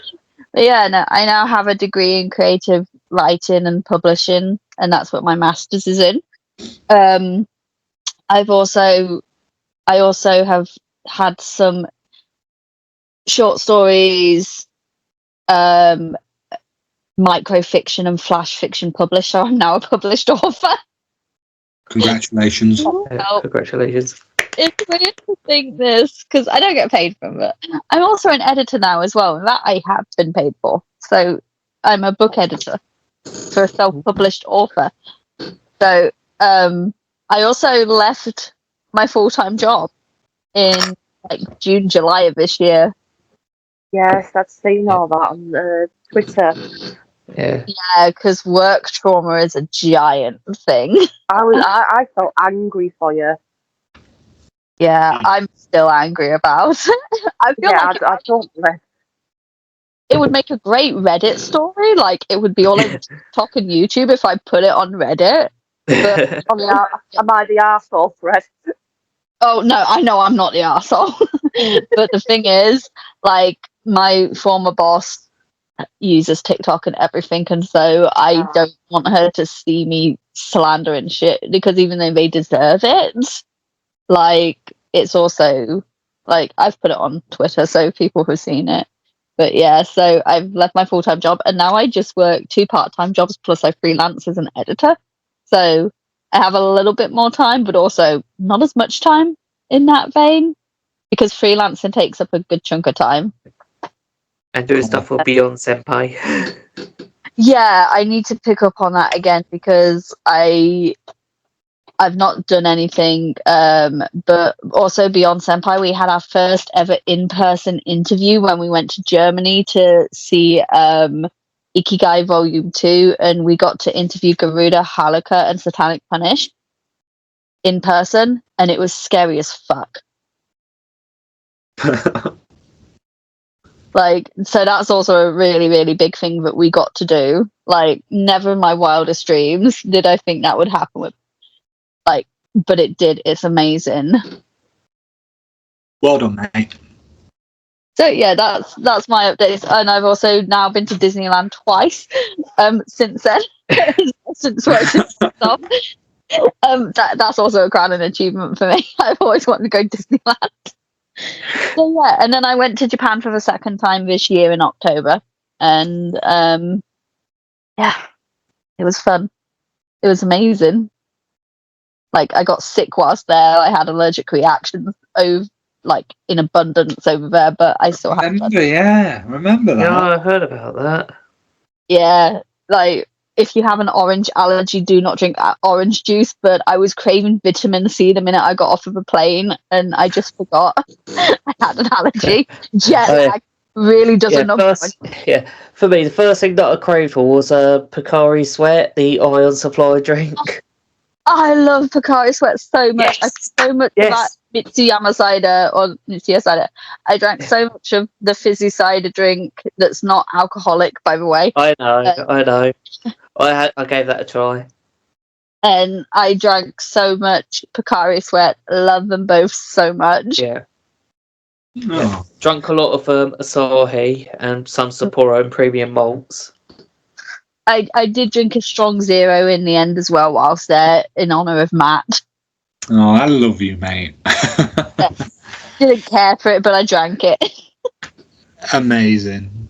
I lived exclusively out there on Strong Zero, Ice Cold Asahi, and Boss Coffee. Oh, nice. So Boss Coffee from the vendors, or Tully's Coffee from the takeout. Oh yeah, and also for me, when before like during the time between this and that and the podcast, that was actually finally got into the Like a Dragon Yakuza series. So nice. The games. Yeah. God. So So I'm what- happy that I did that. Wicked, man. So what about you, Jenny? How did I start? It was 3 years since we ended the podcast. Obviously, I continued doing music and gigging up until last year. Because I mean, I haven't been too much online the last year, but I gave birth to my daughter Lily, who's actually 1 in January. Hey! I'm absolutely flown. So because of that, I experienced my own graduation performance. It was kind of commemorative because it was my last performance at the time as an idol performer, but it was also Doki Doki Festival. They're a charity-run event in Manchester, and they've been raising money for over 10 years for the Japan tsunamis, and it was also their last event running as well. So it was a bit bittersweet on all ends.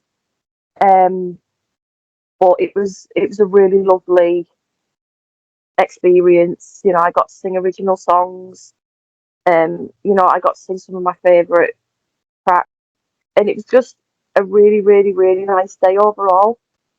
And I also, got to watch a lot of other amazing artists as well. So it's just a really, really good experience. And obviously, I felt really emotional afterwards, but it felt bittersweet because it was just I was going from something I loved to another thing I knew I'd go to love. You tried And wrestling? I did try wrestling for a bit. Really good at it as well, from what I saw. It's an interesting one because it's probably the most fun thing to do, but probably the most politicised form of entertainment I have ever been part of. I just never be in a group with muscly men trying to dictate how wrestling should go. It made me get grey hairs. Like, I thought being part of the idol community was stressful. It is peace on earth compared to the wrestling community. It's a lot different backstage than it is when you actually see it in a crowd. Wow. But in regards to that, it's kind of on the back burner at the minute because obviously my main priority at the moment is just transitioning back into work. And then I'm slowly planning a music comeback. I've been messaging events for next year to kind of get feelers back out there, and I'd hope to release music by next year, but I've just got ideas in the air that I haven't really put together fully yet. So it's a bit up in the air, but it's still really exciting at the same time. Jenny, I love this. Yeah, can't wait. And just, I think the Kawaii Killer's coming back. Yeah, yeah. And just personally as well, like, I have to say, from when we'd finished the podcast to now, I've got a completely different support network. Yeah. I mean, I don't know if you get the same, Matt, with you being a parent now, but I think you learn tougher boundaries of how to be treated as a person. Yeah. And I've learned that quite a lot because I think through pregnancy, a lot of it's this happy cloud around you, and then suddenly it just evaporates, and suddenly it's like, well, I wouldn't want people to treat me badly, so why would I want the same to happen to my child, if that makes sense? Yeah. So my circle is a lot smaller, but it's more quality over quantity. Yeah. Yeah. And I think that's really helped me gain a better backbone. And I'm definitely excited to apply that to when I do performing again. Like, I'm going to be like, this is what I want. This is what I want to achieve. And, you know, I guess I want to show my daughter that, you know, you can do whatever the fuck you want to do. Yeah. You know? And that's yeah. incredibly inspirational. And Proud of you. Yeah. and I'd completely agree. I think it's not just a thing with being a parent as well, but I think as you get older anyway, I think there's something about your 30s where I always used to make the joke of, as soon as I hit 30, I realised what I was willing to and willing not to accept anymore. And that was even before kids, because I think when you're young, you want more people around you, and it's quantity more than quality. Whereas once you get into your 30s, once you get older, it's the quality that matters more. You would sooner have a smaller circle of really trusted people than have a wide network of people that don't really care. I think another thing with this is that you are also in your 20s, you're still discovering yourself, and this could go up until you're about like 35, I think. You're still discovering who you are and what you're wanting to be in life and such. Even if you're thrown into something and you're told this is what you're going to be in life and stuff, you are still discovering a lot of things about yourself. You're discovering your political views, for one. You discover it in whether or not you're a good or you're a bad person and such. There's some people who never transition out of the high school or secondary school phase, and then there's a lot of people who do transition out of it and they're trying to figure out if they want to still be the same person they were in secondary school or if they want to be a better version of themselves. And like you hit 30s, it can be your early 30s to your mid 30s to your late 30s. You are becoming the person that inherently everyone is going to know you for. It's like I found that I started to put my foot down a bit more once I hit my 30s. And like, you know, with my experience at work, I realized that there's a lot that I should have done before everything happened at work that I did then instead. And whilst like I'm sad that I didn't do it before when I should have, it's like, you know, I wasn't ready for that realization at the time. And, you know, I have a better understanding of myself now. Again, we inherently change as humans every day of our lives. But sometimes I also think alongside that, it's just knowing what kind of quality of life you want. Like again, through the whole transition of knowing what kind of people I want around, like I would rather stay in and play Monopoly than go out and take whatever, or, you know, get. I think a lot of people that I knew at the time were like, "Oh, we can't really hang around with you now because you've got a child," and I'm like, "Well, that's on you, not me." You know, and like it was a bit sad at first because I thought, like, why would you not want to hang around me anymore? And then I realised it was because a lot of these people are still kind of navigating through things themselves. They're probably a bit late to it compared to me.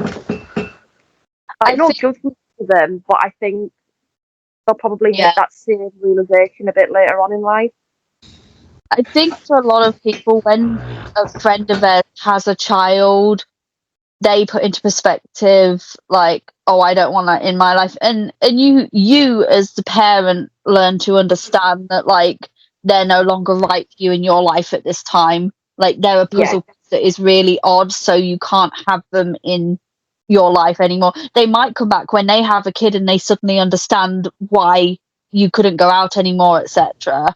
Like, I kind of agree because, I kind of agree because when I try, because I say this to a few people, like I said, like, what's the word? I want to see, like, let's have a meet up at some point. Like, sort of like family comes first, that sort of thing. Family. So I understand what's going on, but if they say no, I understand. So But the thing is, with new responsibilities that come into your life, be it children or be it people you care for, if it's your parents or your grandparents or a family member who is disabled and such, people, they don't see it as that your responsibility has changed or that your life has essentially changed. They don't see it as that you are still the same person, you just have new things to look out for. They see it as, oh, there's this extra added inconvenience. And sadly, that's people see it. They see a baby or someone you care for as an inconvenience, and it's like, no, they're not an inconvenience. This is just a new responsibility for me that I want to take on because this human is a part of my life.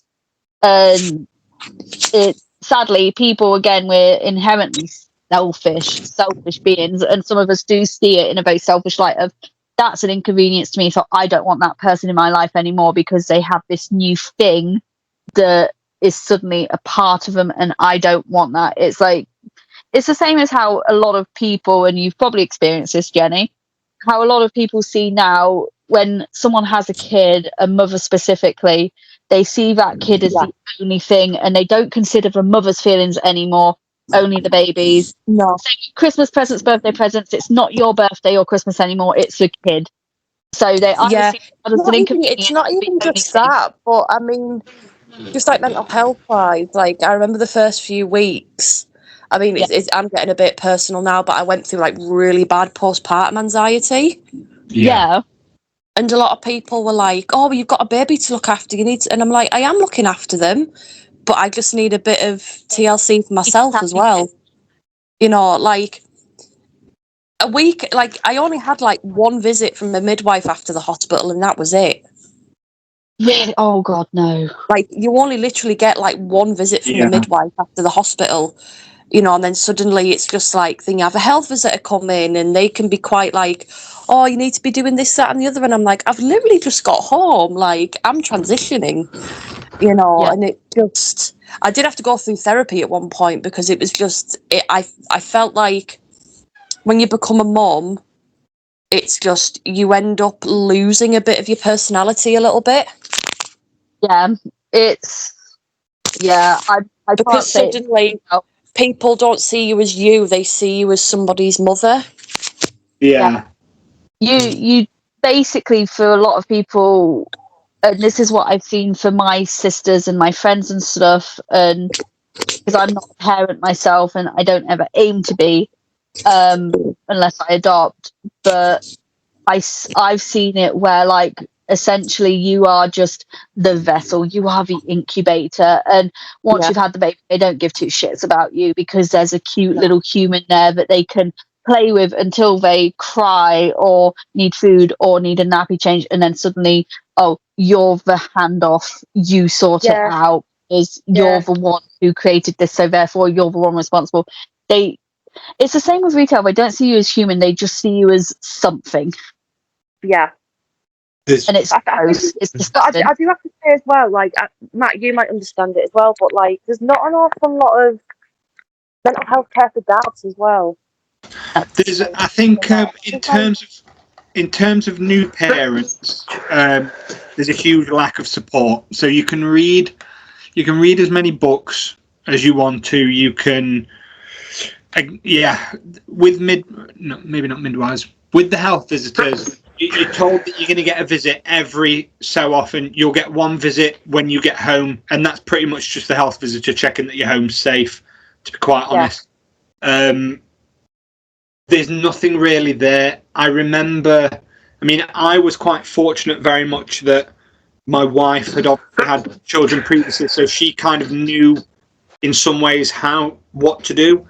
But she confided in me, obviously, that when she had her first child, and you'll have experienced this as well, and I did in some degree with my daughter, is that as soon as you get home from the hospital, you'll sit there and you'll think, I almost personally felt they've just let me bring this child home.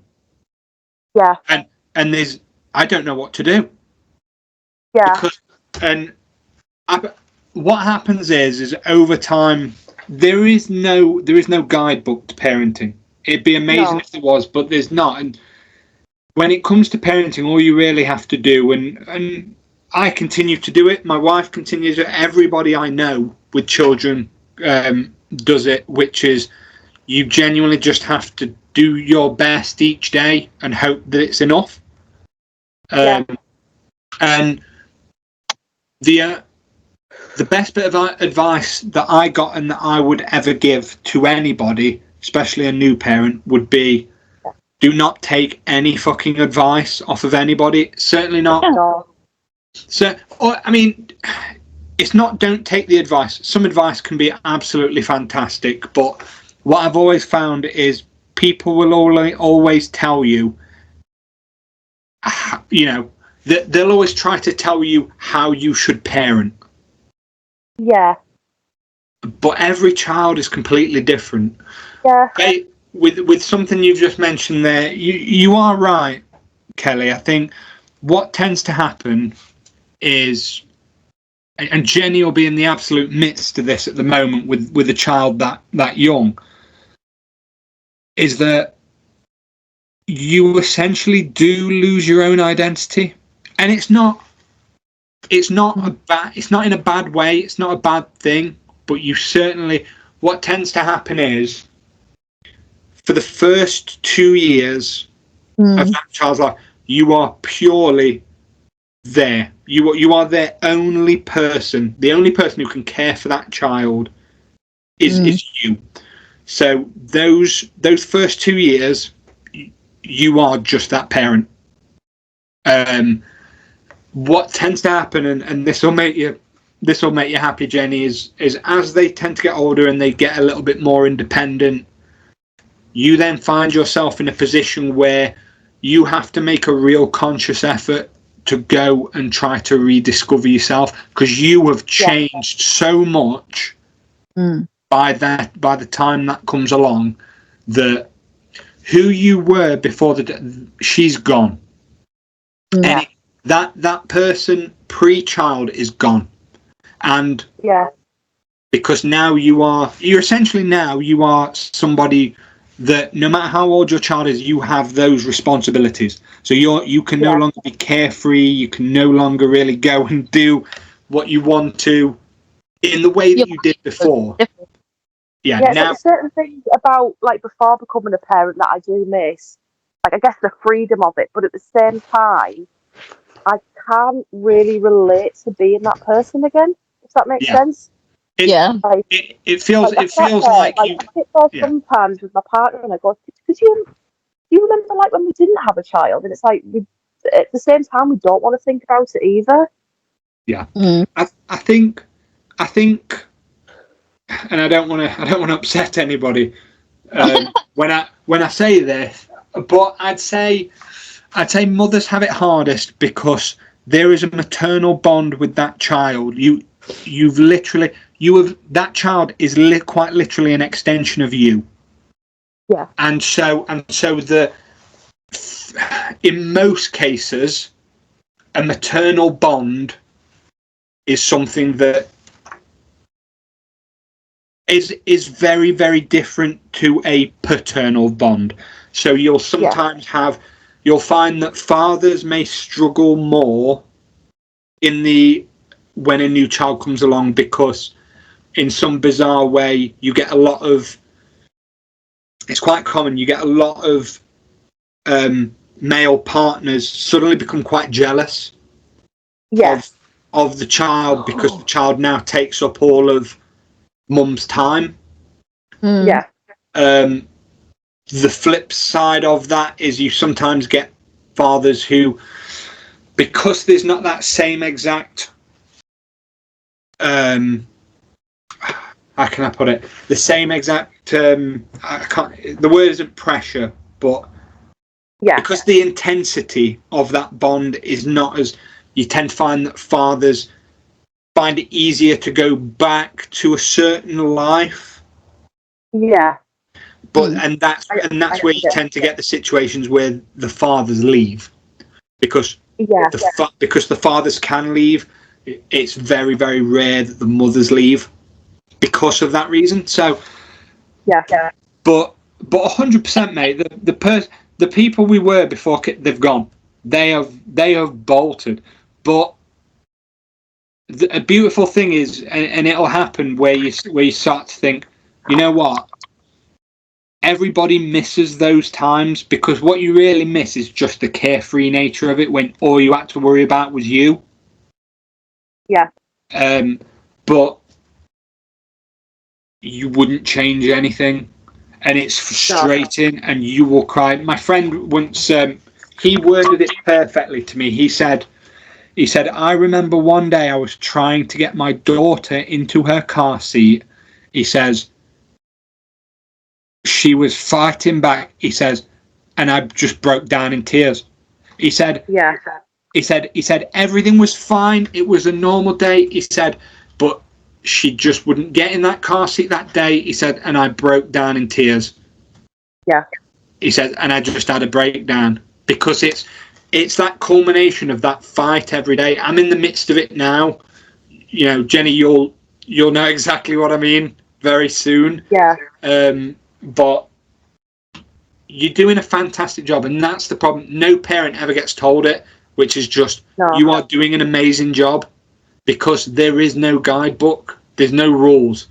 Or from the minute you wake up to the minute you go to sleep, and even in the middle of the night, you are on for that child. Anything it needs, you're there with it. So I still have it now, and my daughter's about to turn 3. She's still never slept through a night. No. So, but you tell yourself it's all worth it. Yeah. And anybody that you knew, especially when it comes to friends, I tend to find that when you're in the trenches as you are now, you find out who your friends really are. Oh yeah. You know, and that's what you say with the support network. You'll find that over time, the people that don't get it do get it, because I was one of them. I was that friend. I remember I would be going out and doing all these things, obviously, in my whole life. And I would be turning around to my friends with children and being like, are you coming out? Are you coming to do this? And I remember genuinely feeling quite like it was a personal thing when they were like, no. And not because they'd said no, but you know how you get those friends where they'll kind of say, I'm up for it, I'll meet you there, and then they just cancel last minute. But they never explained why, and I could never really understand. And then once you have a child, you suddenly go, it makes sense now, because I know for a fact you would have wanted to have been there, but it's just you can't take yourself there because you're worrying about what might happen. Yeah. So you're doing great, so don't worry. So Matthew, in line with that, how's your life changed? Well, quite a lot. So obviously, again, the reason why I had to step back from WOTA initially was because we were expecting. So my daughter was born in January of 2022. So she will be 3 in January. It's been a heavy 3 years. A lot's happened. A lot of personal development, I would say. I am not the person that I was the last time we recorded. I've had to grow up quite a lot in a very short space of time. I've gotten married. I got married this year, which was thank you, which was everything we could have hoped for. I've gone from being a person that, prior to COVID, wanted to spend his time out and about in the pub, to now somebody that the perfect idea of an evening is just chilling out, ordering a takeout. I decided at the end of last year that I was going to go 12 months without any alcohol, purely kind of just for a personal development thing, partly for a challenge, but part of me, I suspect, might have been there really thinking to myself, I need to actually find out if I can be without it, because I got into a very scary situation where I realised that the last time I'd have ever have had a year not drinking, I must have been about 13. Oh, bugger. Oh, bloody hell. Yeah, so, I mean, obviously I wasn't drinking a lot at, let's say, 14, but, you know, I would have had an alcoholic drink at 14. So, you know, so if I thought about it really, I thought, well, that means that the last, you know, I've gone 30, well, no, that's not right, is it? I've gone Yeah, yourself. oh my God, I've forgotten maths. I've gone, obviously, you know, however long. For once, Matt 20 years. I've gone 20 years, 21 years of drinking, really, in a 35-year window. So part of it was a challenge. Part of it was because I actually, and I've loved it. I must admit, I was somebody. I've learned a lot of patience. So I'm trying to grow my hair. I'm trying to grow my hair at the moment. I'm not shaving for November. Nice. Just a lot's changed, man. I don't really have any hobbies anymore. I don't know who I am, I suppose.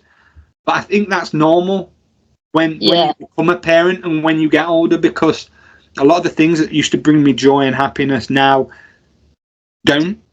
You know, I still every year will play Shenmue because it's kind of drilled into me from my youth. What I get most excited about now, and this is no joke, is, you know, we're getting to the point now where Bublé's on. I mean, Bublé's Christmas album's on, innit? So everything's great. You know, yeah, man, a lot's changed. But I think this is why things like this are so important and so incredible, because you can bring people together. This, to me, feels just as natural as it did when we were recording WOTA. Yeah. Regardless of the fact that we are all very good people now, you know? Yeah, we've all fundamentally changed. But going back to that Bublé comment, you know, Bublé's coming out of a cave for Christmas. WOTA are coming out of a cave for Christmas as well. Exactly. Yeah, Bublé's can't wait to do this more often again. Bublé's our opening act. Yeah. It's beginning to smell a lot like WOTA. Beginning to smell a lot like WOTA. But yeah, no, it does feel like we've all fundamentally changed. We've all grown a lot. Like, Andrew's had a near-death experience. Yeah. Christ. And then you and Jenny have both become parents. It's like, and you've become a published author, and not just that, you've now gained a master's degree, and you know, you've found yourself in a position in life where you were able to step away from something that you found as mundane and not enjoyable, and are actually now doing what you want to do. To be honest, uni helped me rediscover myself a lot, to be honest. Like, I'd wanted to go back to uni for ages, but I kept umming and ahhing it. And when I finally did do it, like, it helped me to go back to things I used to enjoy that I'd stopped enjoying.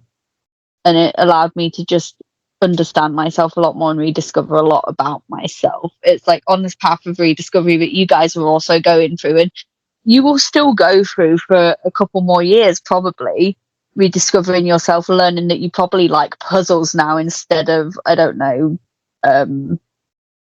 going down to the pub and drinking. Yeah. Like, you guys are fundamentally so different, and same as you, Andrew, we're all fundamentally different people, but we've also grown it. Like, you know, I think when people think of it, like 3 years probably for a lot of people, it's like, oh, it's not that long ago, but it's like, yeah, but you were a different person. Exactly. You're someone new now. Yeah, because I was still, like, even though like in the past WOTA Roundtable episodes where you brought me up on things that I said, I just learned from that, so... Yeah, we all learn, and Yeah. again, we're learning new things about ourselves every day as well. Yeah. But that's a wonderful thing about growing, like growing up and getting older.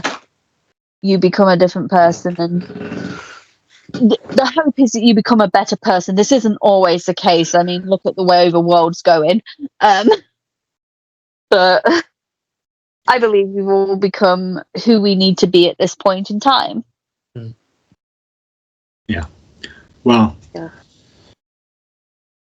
I would say that is a fantastic place to end what has been arguably one of the greatest reunions ever recorded. Before we do start to wrap things up, I'm going to ask you guys a question, which is, what would you like for Christmas? Oh, Dave. Oh, bloody hell. You can't say world peace. That's lame. Funnily enough, I was actually thinking about what I wanted for Christmas this year, because I'm at that point in my life where I don't want anything from people for Christmas. Because of the fact that, like, I tend to get myself things now, like, and I have done for a while. But I suppose, no.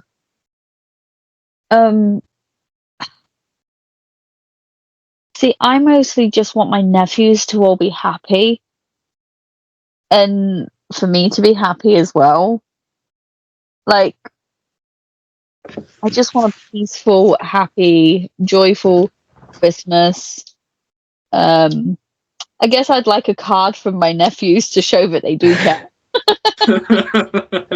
But listen, that's asking for a lot. I probably I've probably met the quota for that this year, because one of my nephews gave me a birthday card that he made himself, and one of my nephews, for his Easter card project that he had to do, like, you can give it to any family member apparently, he gave me his one. His mum didn't even get a fucking look in. I got it. she was just like, yeah, I didn't even get a look in for this, you got it this year. I was like, I feel so happy. I took your thunder. Yeah, I just want a card from one of the nephews, I suppose. Or just a, like, Merry Christmas instead of a, where's my presents? Give me my presents. I really don't know, to be honest, for Christmas wise, so I really don't know. I've done what I need to do, so I think can't I'm think. saying, like, for Christmas, that, like, I usually just get what I want for myself through the year anyway.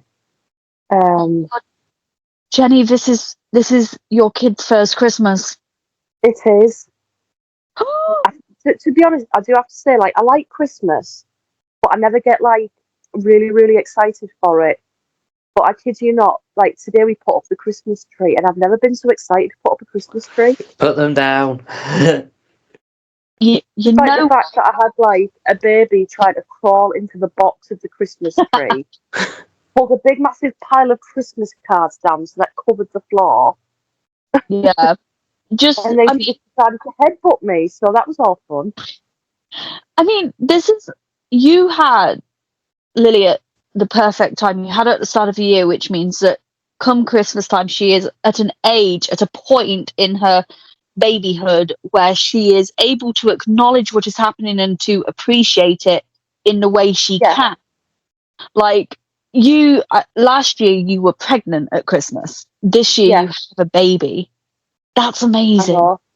It's crazy.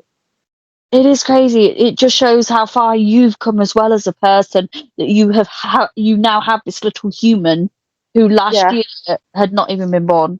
That's amazing. Insane. That's wonderful. Yeah, amazing. For Christmas, I'm very boring. You know what? This is quite funny, actually. this isn't going to be my answer, but this is genuine. I wrote down a couple of things for Sean to consider. This is what I gave her as things that I would like for Christmas. Okay. I want crisps, Yay! a cardigan. Nice. Oh, cardigans are amazing. I've gone through a phase Cardigan. of really like. Yeah, I'm a big fan of a cardigan, especially since I saw David Beckham in one, and an umbrella. Nice. Right, keeping it practical, you know, and a Blu-ray of my favourite film of all time, which is Ghost World, Nice.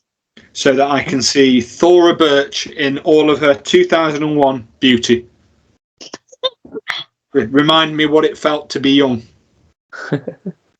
You saying crisps, right? Last year, I got my brother-in-law a pack, like this multi-pack of his favourite crisps for Christmas last year. He was delighted. He was ecstatic. Yeah. No, he was allowed to touch them because one of his sons loves them. One of my nephews loves them as well. And he was like, no, these were my Christmas present. Pissed off.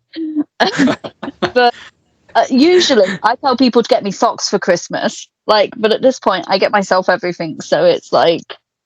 Yeah. But yeah, no, crisps is so valid, especially with how everything costs so much nowadays.